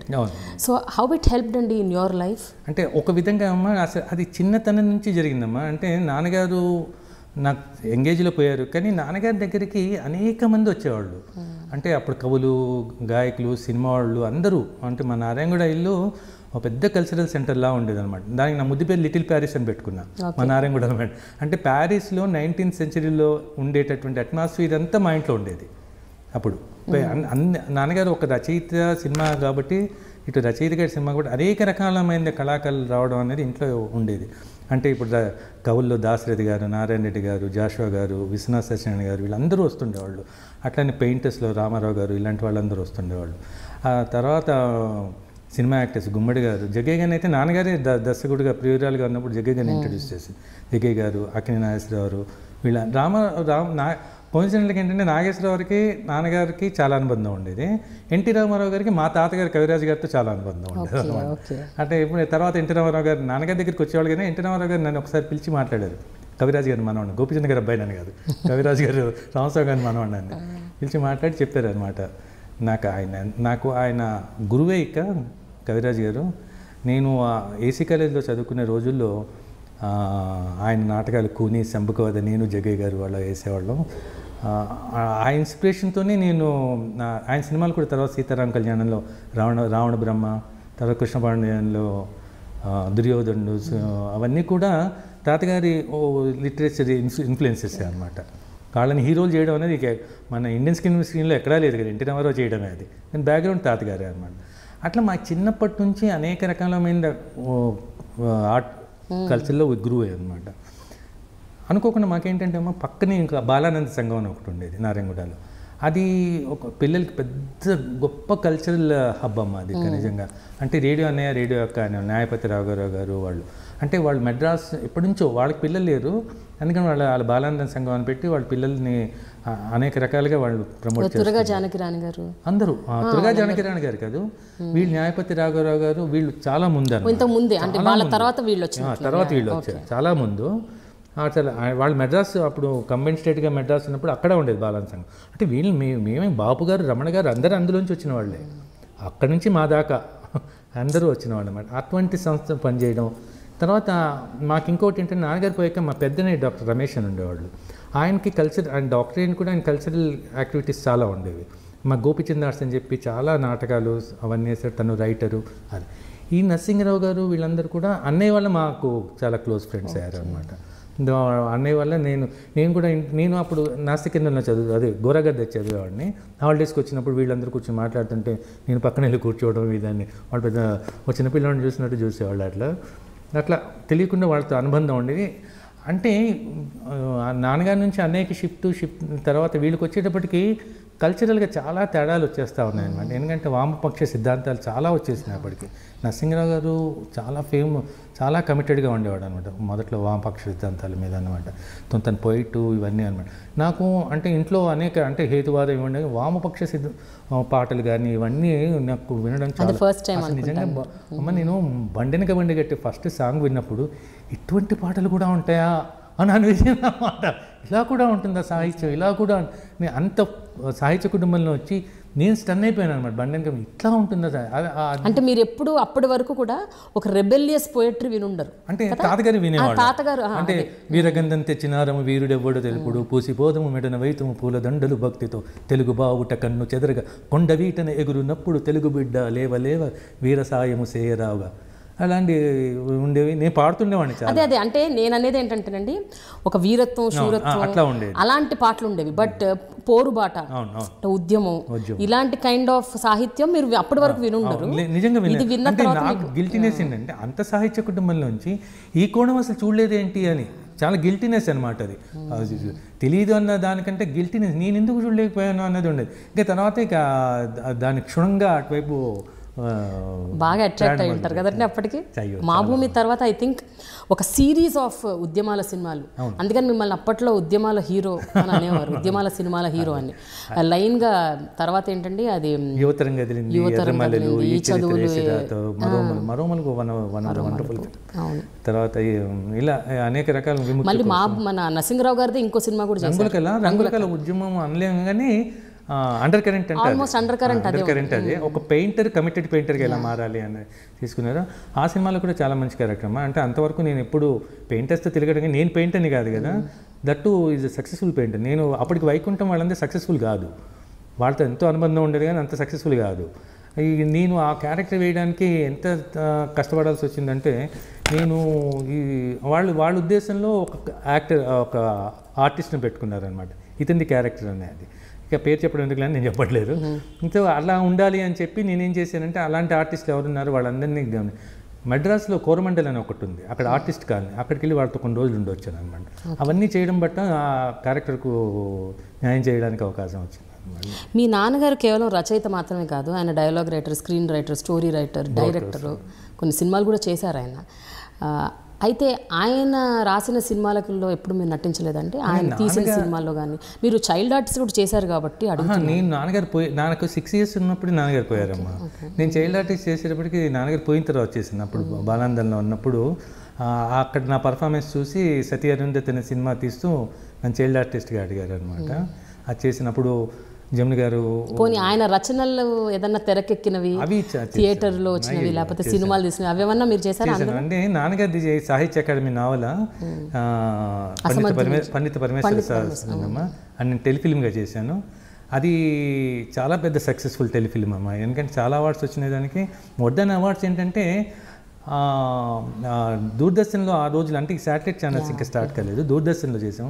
దూరదర్శన్లో అది ఒక రోల్ మోడల్ టెలిఫిల్మ్ లాగా అయిపోయింది అనమాట. అది సో ఎవరు దూరదర్శన్కి వచ్చినా అలా ఉండాలి టెలిఫిల్మ్ అంటుండేవాళ్ళు. నేను కూడా, ఎందుకంటే ఇది గొప్ప అవకాశం నాన్నగారికి నవల నాకు చేసే అవకాశం, అని టెలిఫిల్మ్ వాళ్ళు ఇచ్చారు, దూరదర్శన్ వాళ్ళు ఇచ్చారని చెప్పి అది కమిషన్ అనమాట, వాళ్ళే ఫైనాన్స్ చేసి తీయించారు అని చెప్పి తప్పించి తీశాను. డివి నరసరాజు గారు ఫస్ట్ టైం దానికి స్క్రిప్ట్ చేశారనమాట. డివి నరసరాజు సినిమా రైటర్ కదా, ఆయనతో నేను ఫస్ట్ టైం టీవీ అని చెప్పి మీరు చేస్తే బాగుంటుంది నవల అని చేయించాను. సోమయాజులు గారు ఒక మంచి పాత్ర, తర్వాత రేణుక అని బాలచంద్ర సీరియల్స్లో యాక్ట్ చేసేదాడు, వీళ్ళందరితో కలిసి చేశాను అనమాట. తర్వాత నాన్నగారి కథలు కూడా నేను హిందీలో తీసానమ్మా. హిందీ దూరదర్శన్లో గోపీచంద్ కి అమర్ కహానీ అని చెప్పి హిందీలో వచ్చినాయి అనమాట. తర్వాత నాన్నగారి మీద డాక్యుమెంటరీ చేశాను, అన్నీ చేశాను. కానీ తాతగారి మీద ఎక్కువ చేయలేదు అని ఉండేది. నాకు జీవితంలో పెద్ద కోరిక అనమాట, తాతగారి మీద ఒక బయోపిక్ చేయాలి, ఆ వేషన్ నేను వేయాలి అని. Hope it comes true. తొందరగా రావాలని చాలా దాని మీద వర్క్ కూడా చేస్తున్నాను. అంటే ఆ టైం అంటే ఆయన యాక్చువల్లీ బోర్న్ ఇన్ 1887, 1943లో పోయారు. ఈ గ్యాప్లో ఆ ఇయర్స్ అప్పుడు ఉన్నటువంటి రాజకీయ ఆర్థిక సంబంధాలు ఎలా ఉన్నాయి, ఆ జీవితాలు ఎలా ఉన్నాయి దాని మీద కొంచెం స్టడీ కూడా చేస్తూ ఉన్నాను అనమాట. అది పక్కగా వచ్చినప్పుడు ఎందుకంటే చాలా మంచి సాహిత్యం అయింది. అంటే స్వాతంత్ర సమర యోధులైన తర్వాత ఆ టైంలో వీరగంధం తెచ్చిన పాట కానీ, తర్వాత అప్పుడు సెపరేట్ తెలుగు రాష్ట్రం కోసం ఉద్యమం జరుగుతున్న ఆయన పాటలు చాలా ఉండేవి అన్నమాట. అవన్నీ పెట్టి తీగలిస్తే చాలా బాగుంటుందని నాకు పెద్ద కోరిక అది. అయితే ఒక విషయం చెప్పండి, మీ నాన్నగారు గోపీచంద్ గారు రచించిన అసమర్థుని జీవయాత్ర, అది అంటే అదే ఇందాక మీరు అన్నట్టు పవన్ కళ్యాణ్ గారితో పాటు కూడా చాలా చాలా గొప్ప గొప్ప వాళ్ళు, పెద్ద పెద్ద వాళ్ళు, ఎంతో మంది దాన్ని చదివి ఇన్స్పైర్ పొందిన వాళ్ళు ఇప్పటికీ. అది పబ్లిక్ సర్వీస్ కమిషన్ బుక్స్, అంటే తెలుగు లిటరేచర్లో సిలబస్లో ఒక వన్ ఆఫ్ ది మెయిన్. తర్వాత అది చాలా వాటికి పెట్టారు అప్పుడు, తెలుగు పీజీకి అది సెకండ్ చాలా వాటికి అది చేశారు. అది ఇప్పటికి కూడా నాకు తెలిసి ఏమంటే ఇప్పటికి కూడా హైయెస్ట్ రేటింగ్లో ఉందేను. ఇంకోటి ఏంటంటే రీపబ్లిష్ అయిన వాటిలో అసమర్థుని జీవితం రీపబ్లిష్ అయిన క్లాసిక్స్లో లేదు.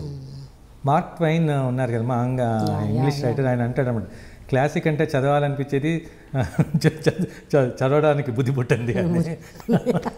నేను అంటాను ఆయన అన్న విషయం అసమర్థుని జీవితం మటుకు సరిపోదు అది. ఎందుకంటే అసమర్థుని జీవితం చదివేదే ఎక్కువ చాలామంది ఇప్పటి వరకు అది క్లాసిక్. దాన్ని అంటే సాహిత్యం తెలియని వాళ్ళు కూడా దానికి అర్థమయ్యేటట్టుగా ఉంటుంది. ఇప్పుడు చిన్న చిన్న పిల్లలు స్టూడెంట్స్ కూడా చదివి నాకు ఫోన్ చేస్తుంటారు. కానీ ఆ నవల ఇన్స్పిరేషన్తో ఎన్నో సినిమాలు వచ్చాయి కదండి. తర్వాత అంటే ఒక పాయింట్ తీసుకొని పర్సన్స్ ఫెయిల్యూర్ గురించి కానీ, ఒక సక్సెస్ గురించి కానీ డిపిక్ట్ చేసే క్యారెక్టర్స్. బట్ ఎందుకు స్ట్రైట్గా దాన్ని సినిమా ఎందుకు చేయలేకపోయారు ఎవరు? అంటే యాక్చువల్లీ జగ్గయ్య గారు ఆ టైంలో ఆయన ఎందుకో చేద్దాం అనుకొని డ్రాప్ అయ్యారమ్మా ఆయన. తర్వాత నేనెందుకు దాని జోలికి వెళ్తలేదంటే, నాన్నగారు డైరెక్టర్ అయ్యి ఉండి నాన్నగారే అటెంప్ట్ చేయలేదు సినిమా తీయాలని. ఎందుకు అని నాకు ఎప్పుడు అర్థం కాదు. ఎందుకంటే నాన్నగారు డైరెక్టర్ కాకముందే రాశారు అది. 1947లో రాశారు. నాన్నగారు డైరెక్టర్ అయింది 1950. నాన్నగారు 3 ఫిలిమ్స్ చేశారు. తర్వాత కూడా ఎప్పుడూ ఆయన ఆ నవలని సినిమాగా చేయాలన్న కోరిక ఎందుకో పెట్టుకోలేదు. అది ఎందుకు, అది నవలగానే ఉండాలనే కోరిక, అది ఆ నవలలోనే క్లాసిక్గా ఉండాలని కోరిక ఏంటి అనేది నాకు ఇప్పటికీ అర్థం కాదు. ఆయనే అటెంప్ట్ చేయింది, మనం ఎందుకు దాని జోలికి వెళ్ళాలి అన్నది నేను అనుకుంటాను. ఎందుకంటే చదువుకున్న అమ్మాయిల్లో 1962లో పోయారమ్మా. 1936లో చదువుకున్న అమ్మాయిలకి ఆయనే డైలాగ్ రైటర్. తర్వాత ఆయన దుప్పాడ మసనవారికి చాలా సజెస్ట్ చేస్తున్నాడు అన్నపూర్ణ సంస్థకి. డాక్టర్ చక్రబ్రహ్మణం కోడూరు కౌశలదేవి గారిది, అది వాళ్ళకి సజెస్ట్ చేసిన నాన్నగారే అనమాట. కానీ నాన్నగారు తన నవల అసమర్థుని జీవితం మాత్రం ఎవరికి సజెస్ట్ చేసేవాళ్ళు కాదు. మరి ఎందుకు అన్నది నాకు తెలియదు. మరి ఆయనే అటెంప్ట్ చేయింది, నేను ఎందుకు దాని జోలికి పోవాలి అని ఎందుకో దానికి నేను దూరంగా ఉంటాను.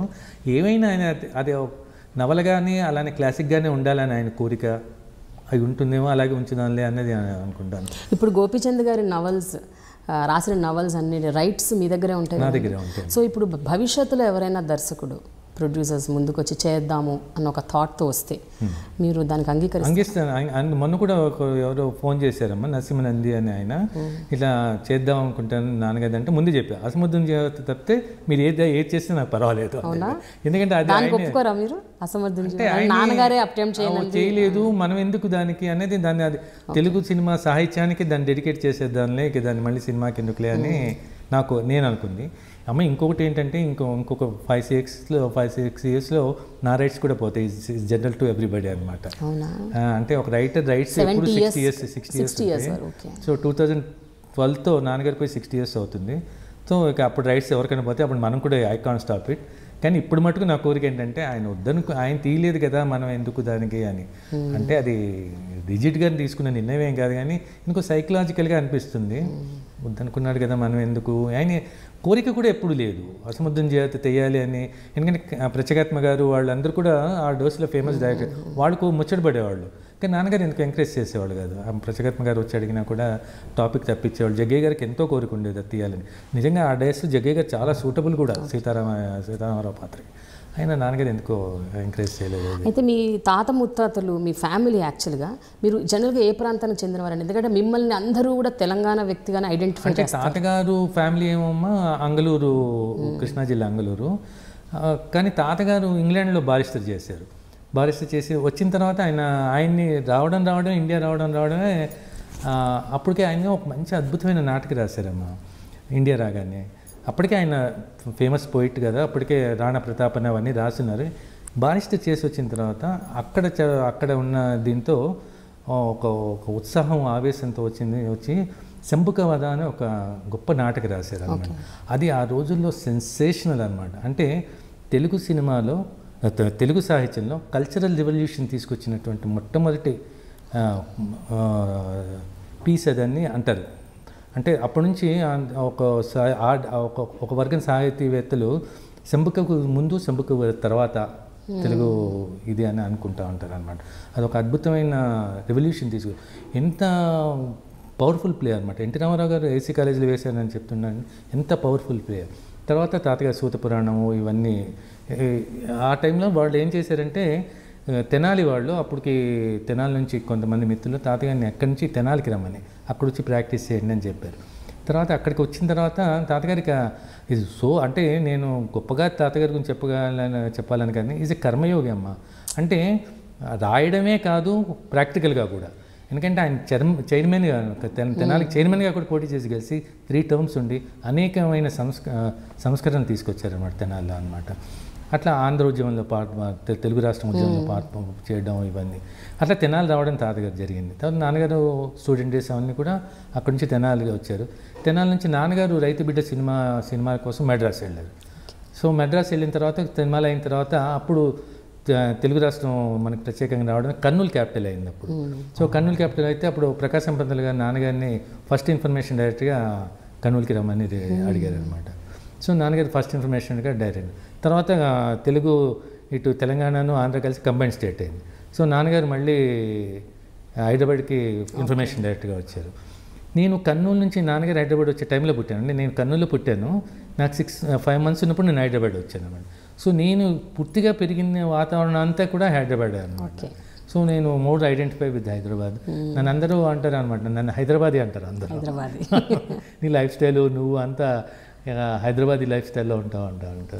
బట్ మీరు తెలుగు భాష మాత్రం నార్మల్గా అందరూ మాట్లాడే తెలుగు భాష మీరు మాట్లాడతారు. At the same time Telangana మాట్లాడితే మాత్రం మీరు ఇంకా ఫక్తు తెలంగాణ వ్యక్తిగా మాట్లాడతారు. అంటే ఎగ్జాక్ట్గా యాక్సెంట్ అలాగే ఉంటుంది. How was that possible? అంటే చిన్నప్పటి నుంచి కూడా మేము నారాయణగూడలో ఉండేవాళ్ళం. నారాయణగూడలో ఇంట్లోనేమో ఈ భాష మాట్లాడుతూ ఉండేవాళ్ళం. బయట అంటే మిత్రులందరూ వాళ్ళే కదమ్మా. మాది పెద్ద టీం ఉండేది గల్లీ క్రికెట్ అని. గల్లీ క్రికెట్ అని దాని క్యాప్టెన్ ఏమో ఈ ఆర్టిస్ట్ చంద్ర కూడా తెలంగాణ, వైకుంఠం తెలంగాణ, నరసింహరావు గారు తెలంగాణ. మాకు చంద్ర క్యాప్టెన్ అనమాట. ఇక ఆ పోట్లాట్లు అన్ని తెలంగాణలోనే ఉంటాయి కదా జనరల్గా. నీకు గల్లా పట్టుకుంటాం మాట్లాడడం అంటే ఇప్పుడు ఈ అమ్మాయి ఉంటుంది కదా సాయిపల్లి బాడకవన్, అది మాకు చాలా కామన్ వర్డ్ అనమాట అక్కడ. నేను ఈ సినిమాలో బాడకవన్ బట్టి నాకు ఒక ఎక్స్పీరియన్స్ ఉంది. మేము మా ఇంటి పక్కన రెడ్డి కాలేజ్ అని ఉంది, ఆడపిల్లల కాలేజ్ అనమాట. సో ఈవినింగ్ అనేటప్పటికి మా ఫ్రెండ్స్ మేమందరం కలిసి ఊరికి అట్లా వాక్కి వెళ్తాం కదా, ఆ టీనేజెస్ ఇది ఉంటుంది కదా. వెళ్తుంటే మాకు ఒక లీడర్ అనమాట, జ్ఞానేశ్వర్ అని ఒకడు ఉండేవాడు. వాడికి అప్పుడు జాబ్ వచ్చింది. సో వాడు గ్లామర్, వాడు ఇంతే ఉండేవాడు. కానీ మా మీద డామినేషన్, ఎందుకంటే వాడి జాబు మాకు డబ్బులు ఖర్చు పెట్టేది వాడే, టీ తాగించాలి ఇవన్నీ అని. సో వాడు వెనకాల మేము నడుస్తూ వాడు ముందు వెళ్ళి అమ్మాయిలు నేర్పిస్తుండేవాడు అనమాట. మేము వెనకాల నిలబడుతుండేవాడు. ఒకసారి అట్లా వెళ్తున్నామమ్మా, వెళ్తుంటే 2 అమ్మాయిలు వెళ్తున్నారు. వాడు ఏదో అన్నాడు ఆ అమ్మాయి వెనక్కి తిరిగి చక్కగా కూడా రాదురా బాడుకోవు అంది. అదే డైలాగులు పెట్టారు. నేను మొన్న డబ్బింగ్ అయిన తర్వాత శేఖర్తో అన్నా, సార్ ఇది మా చిన్నప్పుడు నా ఎక్స్పీరియన్స్ అంటే చక్కపోరాదు, అయ్యో మాట వింటే ఆ మాట కూడా పెట్టేసేవాళ్ళం కదా, చక్కగా పోరాదురా బాడకం అన్నది చూడమని. ఈ అమ్మాయి డైరెక్ట్గా బాడకం ఉంటుంది కదా, చక్కగా పోరాదురా బాడకం బలిసిందా అని అనుకోండి, ఇంకో నెటివిటీ వచ్చేది అనమాట. ఓకే, అట్లా తెలంగాణ ప్రాంతంలో ఈ పదాలన్నీ చాలా చాలా కామన్గా వాడతారు. సాలి అనే వర్డ్ ఇవన్నీ వాడతాం. అంటే మా భూమి సినిమాలో కూడా చాలా ఉంటుందన్నమాట. అసలు నిజంగా మా అదృష్టవశాత్తు సెన్సార్ వాళ్ళు ఎక్కడ ఏం ఇబ్బంది పెట్టలేదు, చాలా ఉంటాయి అన్నమాట అలాంటి మాటలు. అంటే ఇంకొంచెం హార్ష్గా ఉంది. అంటే పల్లెటూరు పదాల్లో బూత్ కదమ్మా, అది కలిసిపోయింది జనజీవన స్రవంతిలో. అక్కడ ఇప్పుడు తెలంగాణ ప్రాంతంలో తండ్రిని కూడా ఏనాన్న నువ్వు అంటారు. ఆంధ్ర ప్రాంతంలో బాపు అనేది ఎక్కువ పాపు నాన్న నువ్వు అంటే నువ్వు అంటావు సింగులర్గా అంటారు. అంటే ఆంధ్ర ప్రాంతంలో జనరల్గా మీరు అంటారు, నాన్నను కూడా నాన్నగారు మీరు అని మాట్లాడే ఒక అలవాటు ఉంది. ఇక్కడ చాలా పర్సనల్గా సింగులర్గా కూడా పిలుస్తుంటారు అమ్మని నాన్న. మేము తాతగారిని నాన్నగారు అనే పిలిచేవాళ్ళు ఆ జనరేషన్లోనే. మేము నాన్నగారిని నాన్నగారే అంటాం. నా బిడ్డలు మటుకు నన్ను నాన్న అంటారు. అవును, కరెక్ట్. కానీ ఏదైనా మనం నాన్నగారు అనేటప్పటికీ ఏదో డిస్టెన్స్ చేస్తూ ఉంటుంది, నాన్న అనేటప్పటికీ ఇంకొంచెం క్లోజ్నెస్ వస్తుంది. ఆ డేస్లో ఏంటంటే కొంచెం డిస్టెన్స్ ఉండాలనుకునేవాళ్ళు, ఫాదర్కి తండ్రికి మధ్య కొంచెం డిస్టెన్స్ ఉండాలనుకునేవాళ్ళు. ఎందుకంటే ఎక్కువ మంది పిల్లలు ఉండడం, ఇవన్నీ కూడా కారణాలు అయి ఉంటాయేమో. ఇప్పుడు అలా ఇష్టపడలేదు. అసలు పిల్లలు నాన్న మీద ఎక్కేస్తున్న రోజులు కదా ఎక్కువ. అయితే చంద్ర గారు, వైకుంఠం గారు, నరసింహరావు గారి సాంగత్యం ఏదైతే ఉందో మీకు వాళ్ళతో పాటు సాన్నిహిత్యంగా చాలా ఏళ్ళు వాళ్ళతో సాన్నిహిత్యంగా ఉన్నారు, వాళ్ళతో పాటు కలిసి పనిచేశారు. మా భూమి సినిమా అయితే హిస్టారికల్ చెప్పక్కర్లేదు. బట్ ఎక్కడైనా ఏదైనా ఇన్ఫ్లుయెన్స్కి లోనయ్యారండి? అంటే ఆ నెక్సల్ మావోయిజంకి, లేకపోతే హేతువాదం కాదు, మన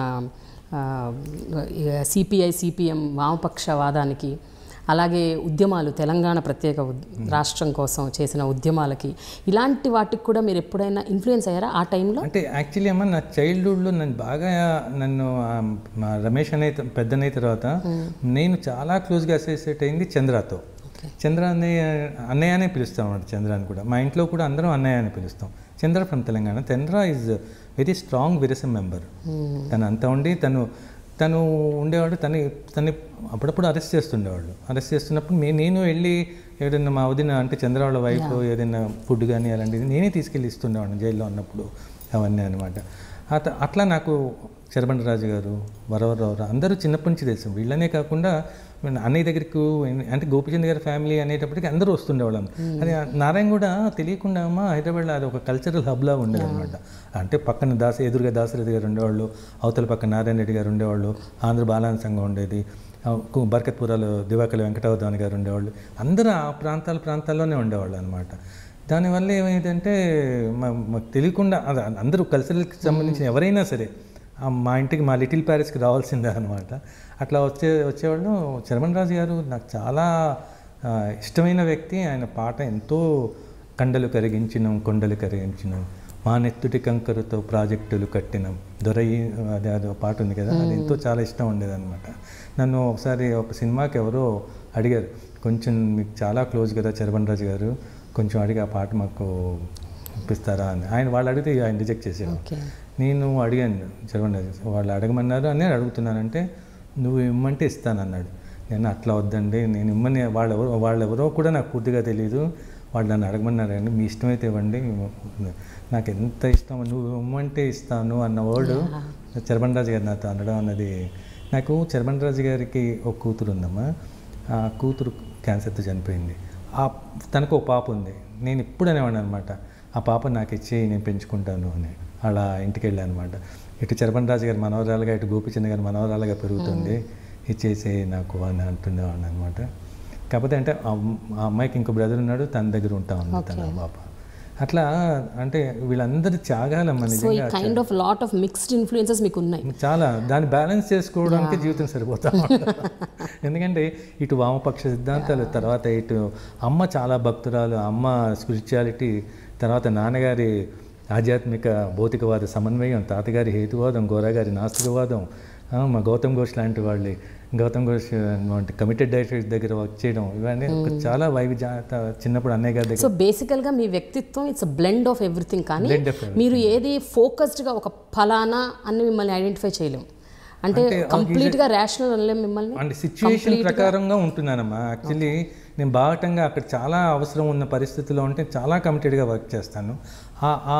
అది అయిపోయిన తర్వాత ఇంకొక ఈ సిచ్యువేషన్లో మనం ఎలా ఉండాలి అన్నది, అంటే ఎస్కేపిజం కాదు, మనసు చెప్తున్నటువంటి విధానంగా ఎక్కువ వెళ్తూ ఉన్నాను అనమాట. అది ఏమో మరి తెలియకుండా మిస్టేక్ ఏమైనా ఎంటర్ అయిందో జీవితంలోకి, మార్మికవాదం ఏమైనా వచ్చిందేమో తెలియదు, కానీ ఎక్కువ ఇష్టపడిన మాటకు హేతువాదంగా ఉండడానికే ఇష్టపడతాను. కాకపోతే ఏంటంటే నా చైల్డ్హుడ్, నా బర్త్ నన్ను ఎప్పుడు హాంట్ చేస్తాను. నేను నాన్నగారు అంత నమ్మారు సిద్ధి సాయిబాబాని, దాన్ని ఎలా కొట్టిపారేస్తాం మనం. నేను అందుకనే ఇప్పుడు కూడా చూడండి మ్యామ్, సిద్ధి సాయిబాబా ఫోటో ఉంటుంది, నేను స్నానం చేసి వచ్చి ఆయన దగ్గర కాసేపు కూర్చొని ఇక నా యాక్టివిటీస్ నేను స్టార్ట్ చేసుకుంటాను అనమాట. మరీ చాలా క్రైసిస్ వస్తే మటుకు అంత పోట్లాడుతావు కూడా, నీ వల్ల నేను పుట్టాను అంటారు, నువ్వు మటుకు నన్ను గురించి పట్టించుకోవాలి.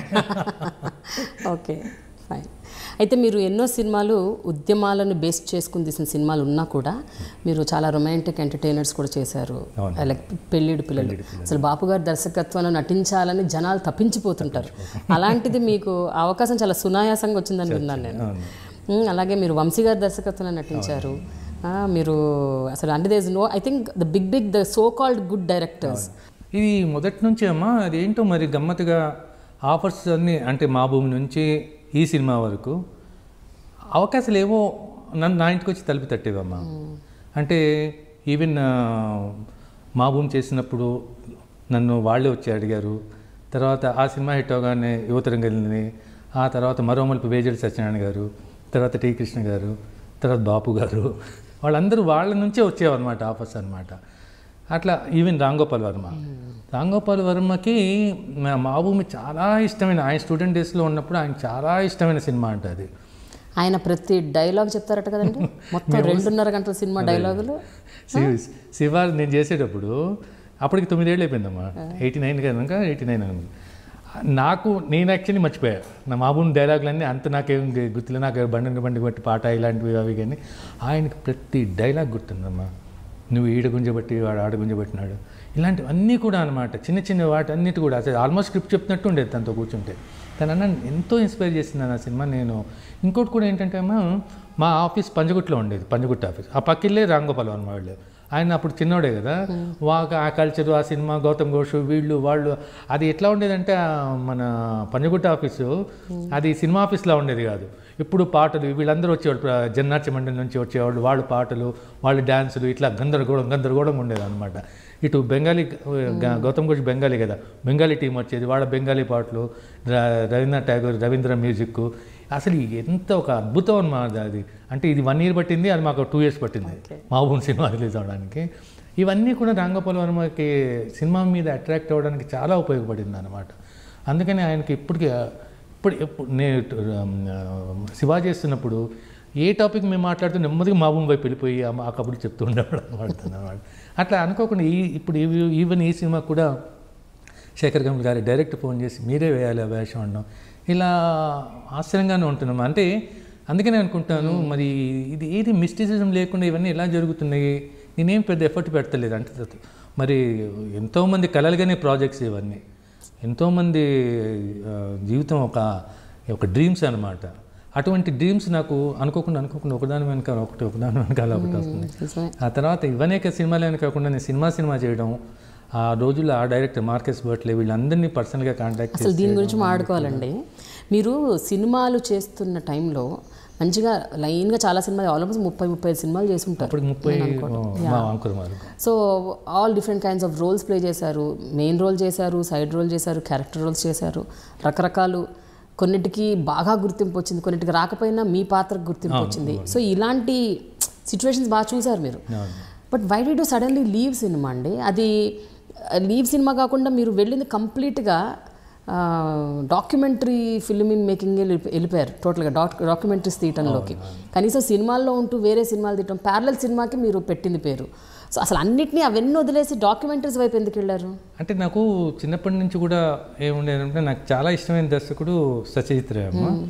ఆ టైంలో సుఖదేవ్ అనే ఒక డాక్యుమెంటరీ ఫిల్మ్ మేకర్ ఉండేవారు. సత్యజిత్ రే ఫీచర్ ఫిల్మ్స్కి ఎంత ఫేమస్, సుఖదేవ్ డాక్యుమెంటరీస్కి అంత ఫేమస్ అనమాట. నాకు ఆ డాక్యుమెంటరీస్ చూస్తున్నప్పుడు, అంటే సినిమా ఏమో మనం ఒక పాయింట్ని ఇండైరెక్ట్గా చెప్తాం, డాక్యుమెంటరీలో పాయింట్ని డైరెక్ట్గా చెప్తాం. అందుకని నాకు సుఖదేవ్ డాక్యుమెంటరీలు చూసినప్పుడు చాలా ఇన్స్పైర్ అవుతుండేవాడిని. సత్యదేవ్ సినిమాలు అంటే ఎంత ఇష్టం ఉండేదో, సుఖదేవ్ డాక్యుమెంటరీస్ అంటే ఇప్పుడైనా డాక్యుమెంటరీస్ చేస్తే బాగుండు అన్నది ఉండేదన్నమాట.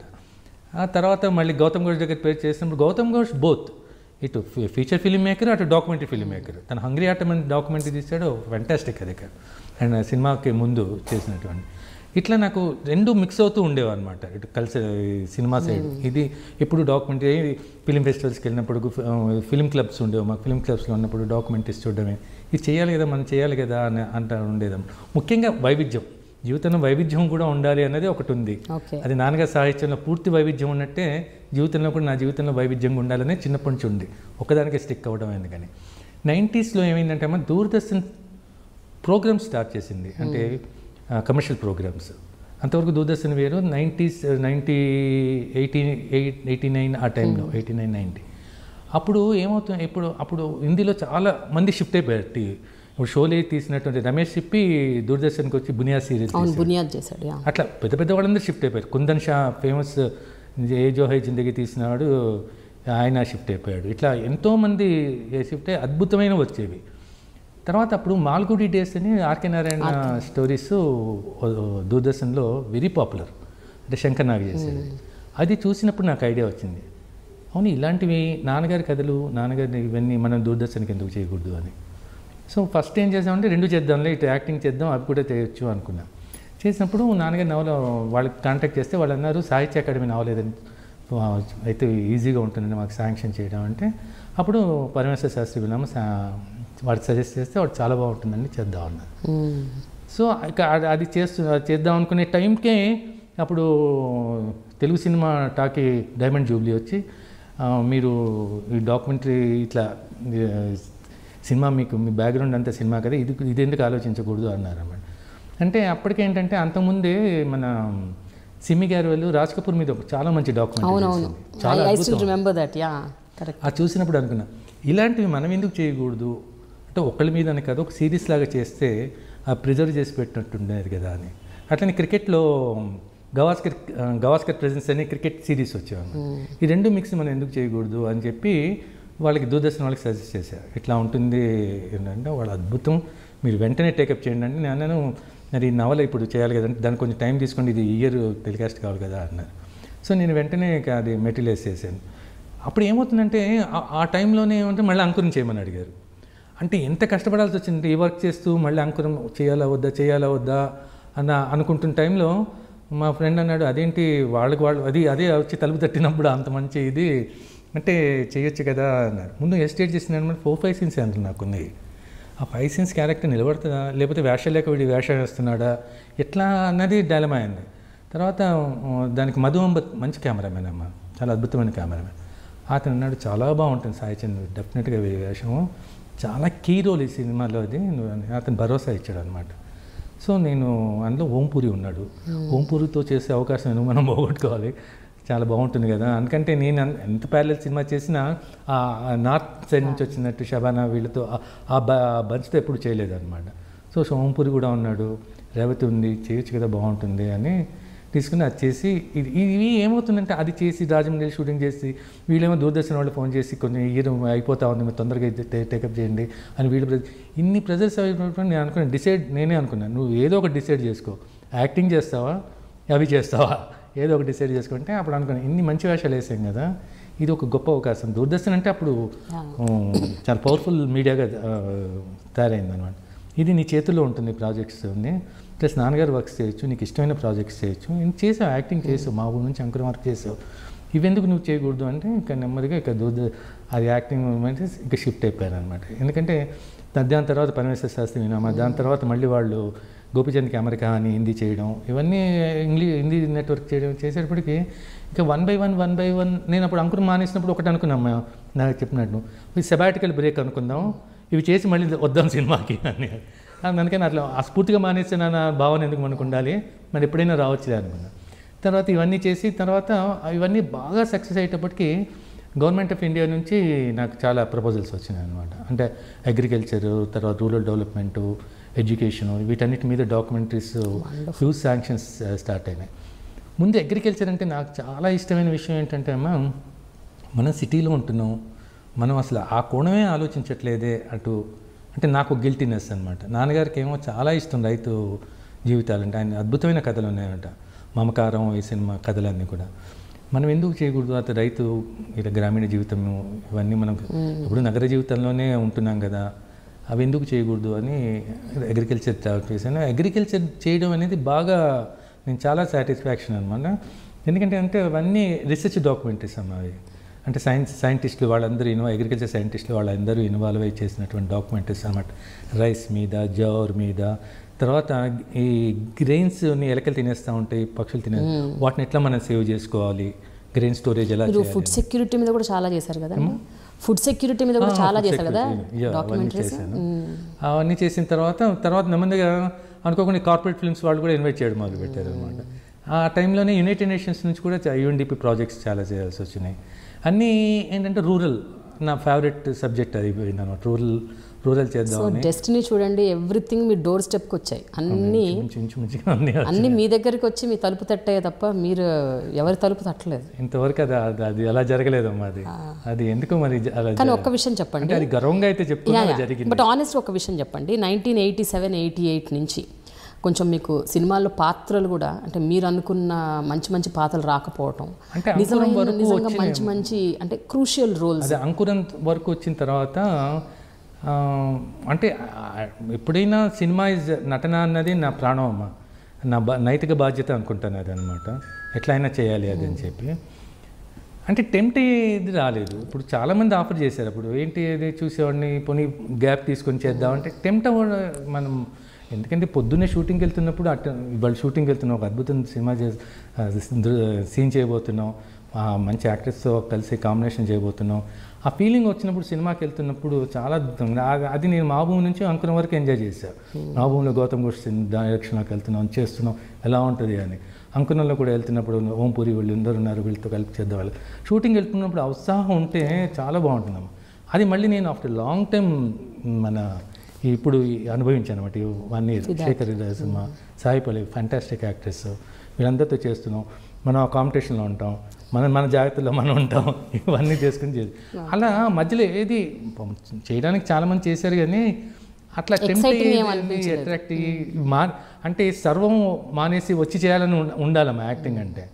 నేను అదే అనుకున్నా, ఈ సినిమా చేస్తున్నాను, మన తండ్రి పాత్ర వేస్తున్నాను ఒప్పుకున్న తర్వాత సర్వం వడ్డుతాం ఇక అంతే. ఇప్పుడు నాకు UNDP వాళ్ళు కానీ ఎంత పెద్ద ప్రాజెక్ట్స్ వచ్చినా దాన్ని పక్కన పెట్టేద్దాం, ఈ పాత్ర కోసం సర్వం వడ్డు చేయాలి ఇక. ఎందుకంటే పక్కన సాయిపల్లి కూడా నా కూతురు ఉంది, పెద్ద ఛాలెంజ్ ప్లస్ క్యారెక్టర్ కూడా. అంటే చెప్పడానికి ఏం లేదు కానీ చేయడానికి చాలా ఉంది ఆ పాత్రలో. అట్లా అదొక గమ్మత్తుగా జరిగింది. అయితే సినిమా డాక్యుమెంటరీ మీరు తీస్తున్నప్పుడు మీరు ఎంచుకున్న the directors and technicians highly అంటే లెజెండరీస్ టోటల్గా.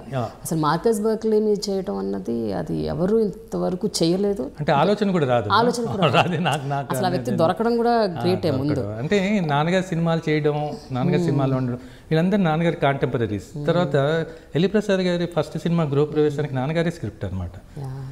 అట్లా ఆయనకి చాలా గ్రాటిట్యూడ్ నాన్నగారు అండి. అసలు సాయిచంద్ గారు వీళ్ళందరివి చేయటం ఒక ఎత్తు, అంటే వీళ్ళందరూ ఇంటర్వ్యూస్ చేయటం, వాళ్ళ మీద ½ an hour డాక్యుమెంటరీలు ఓకే.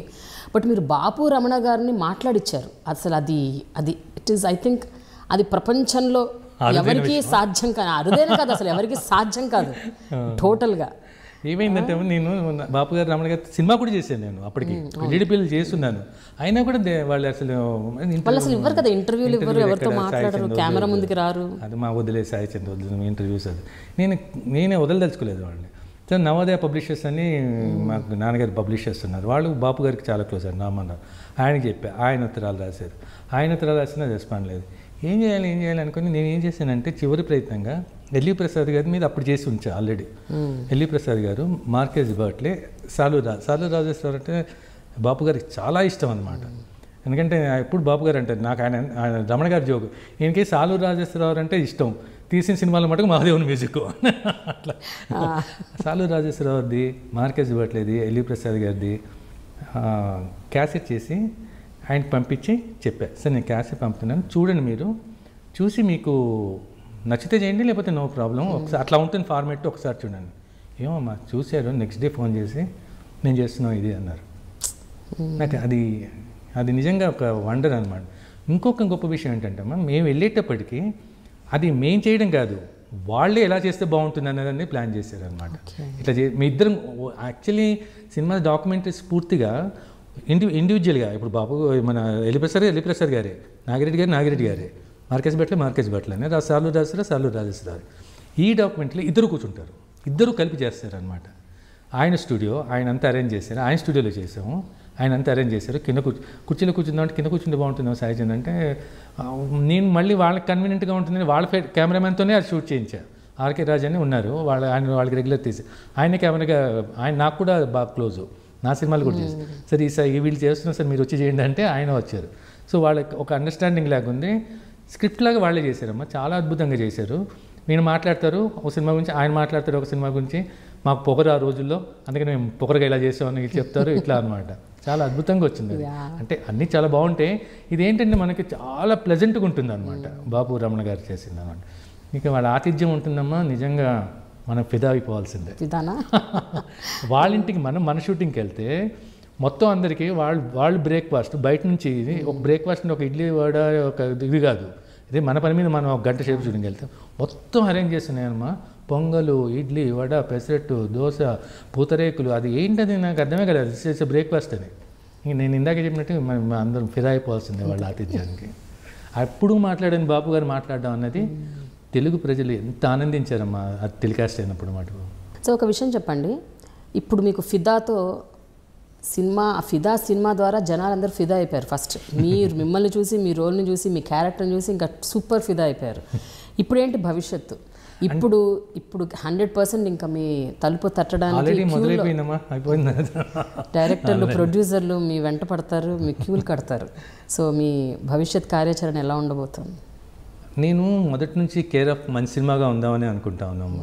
అంటే మా భూమి నుంచి అంకురం వరకు చేసిన, ఆ తర్వాత నేను డాక్యుమెంటరీ చేసిన, ఏది చేసినా ఒక సోషల్లీ రెస్పాన్సిబిలిటీ ఉండాలి, నైతిక బాధ్యతతో మనం వ్యవహరించాలి, ఏది చేసినా అలా ఉండాలి అనే దాంతో చేస్తున్నాం.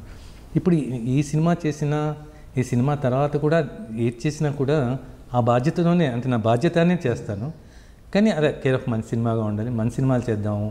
ఎందుకంటే అమ్మ ఇప్పుడు ఇంత మంచి సినిమా చేసి రేపు నేను ఏదైనా మామూలు 2 సినిమాలు చేస్తే మీరే ఇంత నన్ను మెచ్చుకునేవాళ్ళు, మీరే అంటే అంత మంచి సినిమా చేసి మీకు ఏం అవసరం వచ్చినా సినిమాలు చేశారండి అని మీరు అంటున్నారు అనే కాకుండా నా మనసు కూడా ఒప్పుకోవట్లేదమ్మా అది. అందుకని ఏదైనా మంచి వేషం వచ్చినప్పుడు నేను నెవర్, అంటే మా భూమి నుంచి ఈ సినిమా వరకు నెవర్ వరీడ్ అబౌట్ రిమండేషన్స్ అమ్మా. నేను సంపాదించుకుంటున్నాను, నాకు ఉంటున్నాయి, నాకు కానీ నటన నా ప్రాణం ఎక్కాది అంతే. దానికోసం ఈ సర్వ శక్తులు కొడతాను, సర్వం పోగొట్టుకోవడానికి సిద్ధమే. కానీ ఆ పాత్ర కూడా అలా ఉండాలి, ఒక ఛాలెంజ్లా ఉండాలి. నేను అన్నీ వదులుకొని ఆ పాత్ర నన్ను పిలుస్తుంటే నేను పరిగెత్తడానికి సిద్ధంగా ఉన్నాను అన్నమాట. బట్ నిజంగా ఒక హైపోథెటికల్ క్వశ్చన్ అండి, maybe from now next 2-3 years అనుకుందాం, ఒక చిన్న హైపోథెటికల్గా. ఈ 2-3 yearsలో మీకు you are flooded with offers, అది కూడా good offers, the best offers, మిమ్మల్ని ఎక్సైట్ చేసే ఆఫర్స్ వచ్చినాయి అనుకోండి, అప్పుడు మీ డాక్యుమెంటరీల పరిస్థితి ఏంటి? మీరు చేసే మీ ఇతర పనుల పరిస్థితి ఏంటి? ఇంకొక మనిషికి 24 hours ఇచ్చారు కదమ్మా, మనకి టైం లేదని అనుకోవడానికి వీలేదు. ఎందుకంటే ఆ సేమ్ అవర్సే గాంధీకి ఇచ్చారు, టాటాకి ఇచ్చారు, ఇంకా గొప్ప గొప్ప వాళ్ళందరికీ ఇచ్చారు. మరి వాళ్ళందరూ ఎలా చేశారు, మనం అలాగే చేయగలం అనుకోవాలనుకుంటాము. So you manage both? I think I can manage. ఎందుకంటే టైం మేనేజ్మెంటే కదా తల్లి ఉండేది అంతా జనరల్గా. ఎందుకంటే గాంధీ గారిని ది బిగ్గెస్ట్ ఎగ్జాంపుల్ అమ్మా. అంత స్వతంత్ర పోరాటంలో ఉండి ఆయన ఎవరైనా ఉత్తరం రాస్తే వెంటనే ఉత్తరం రాసేవాడు ఆయన.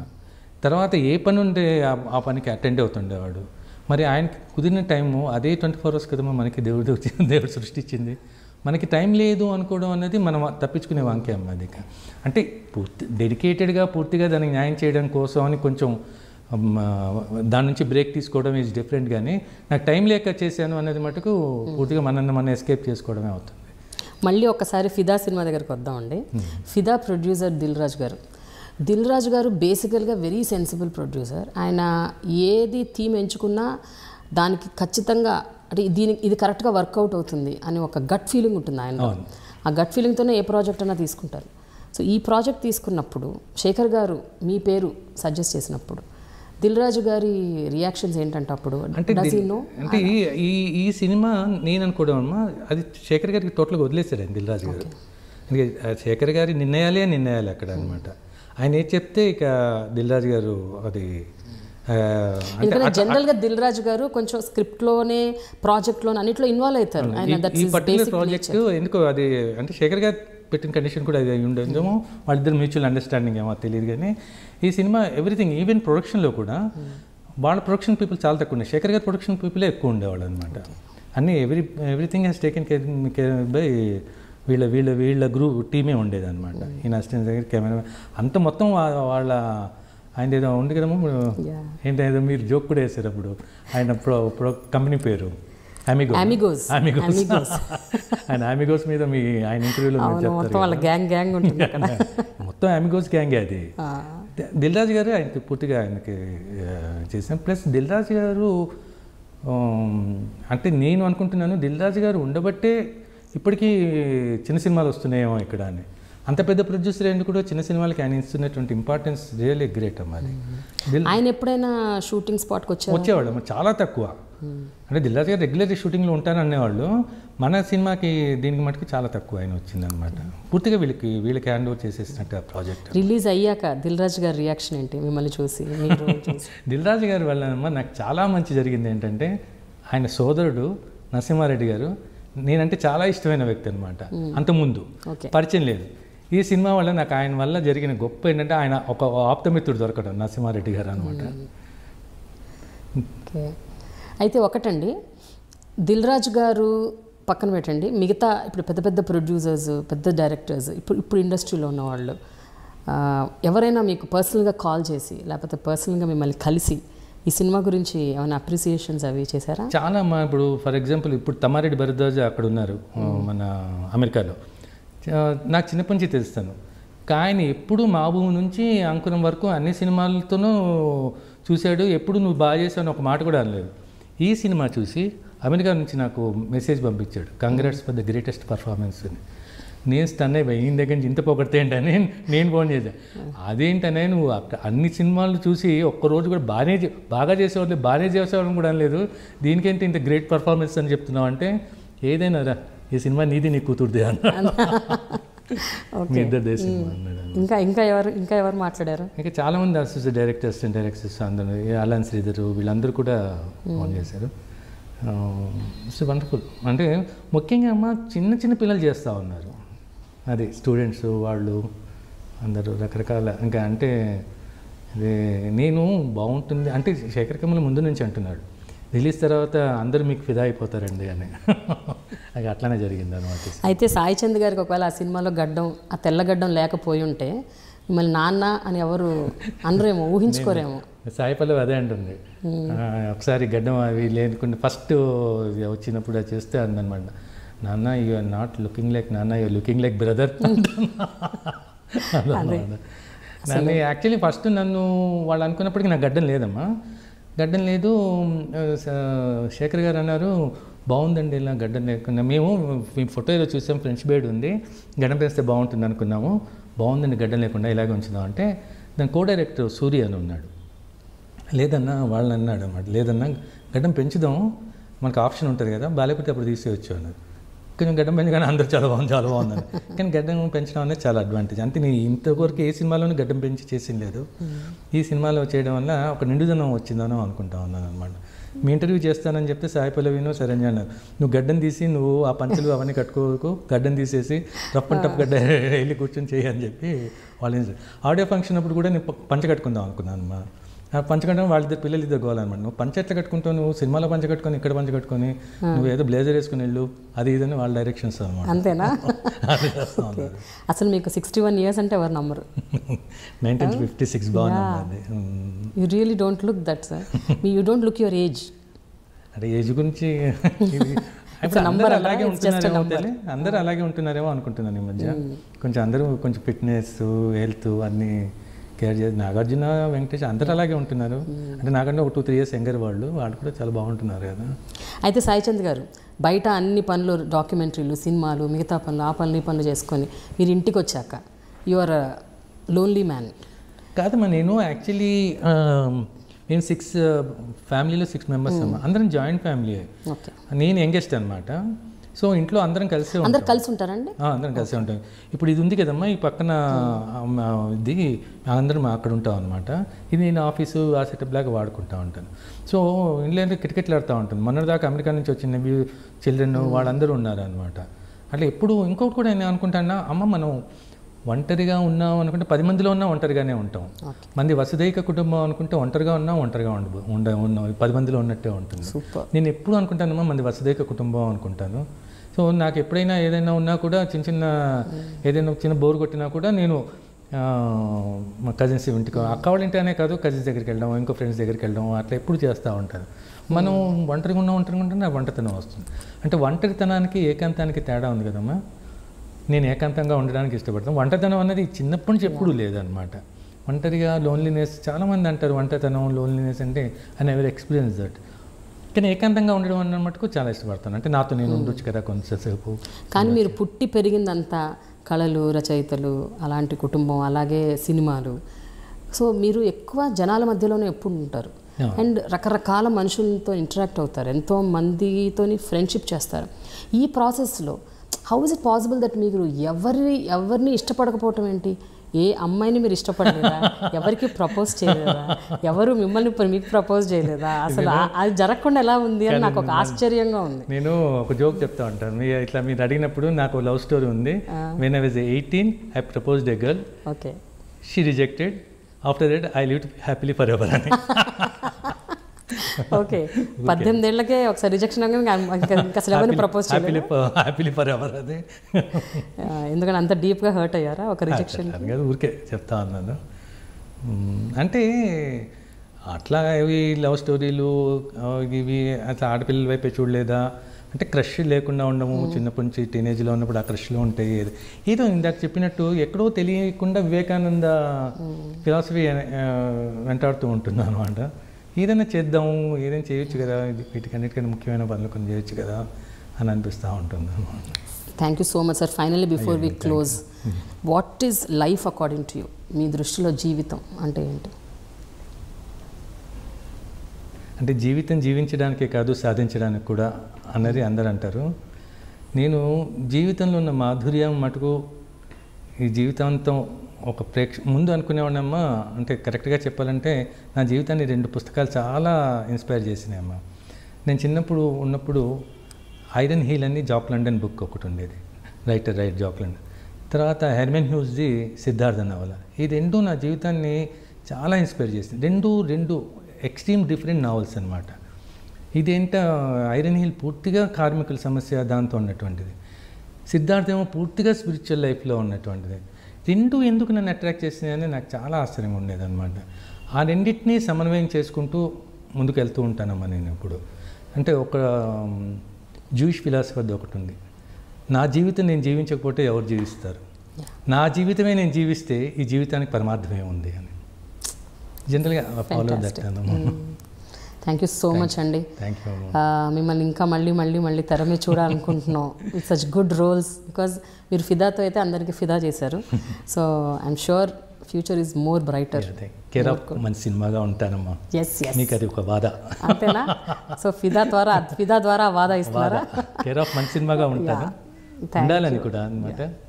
నాకు ఎప్పుడు అనిపిస్తుంది అనమాట, అంటే ఈ సినిమాతో జరిగిన అనుభవాలు, సాయి పల్లవితో నాకు ఉన్నటువంటి అనుబంధం, మా ఇద్దరి మధ్య పెరిగినటువంటి అనుబంధంతో మంచి నవల రాయాలి అని కోరిక ఈ మధ్య కలిగిందనమాట. ఓకే.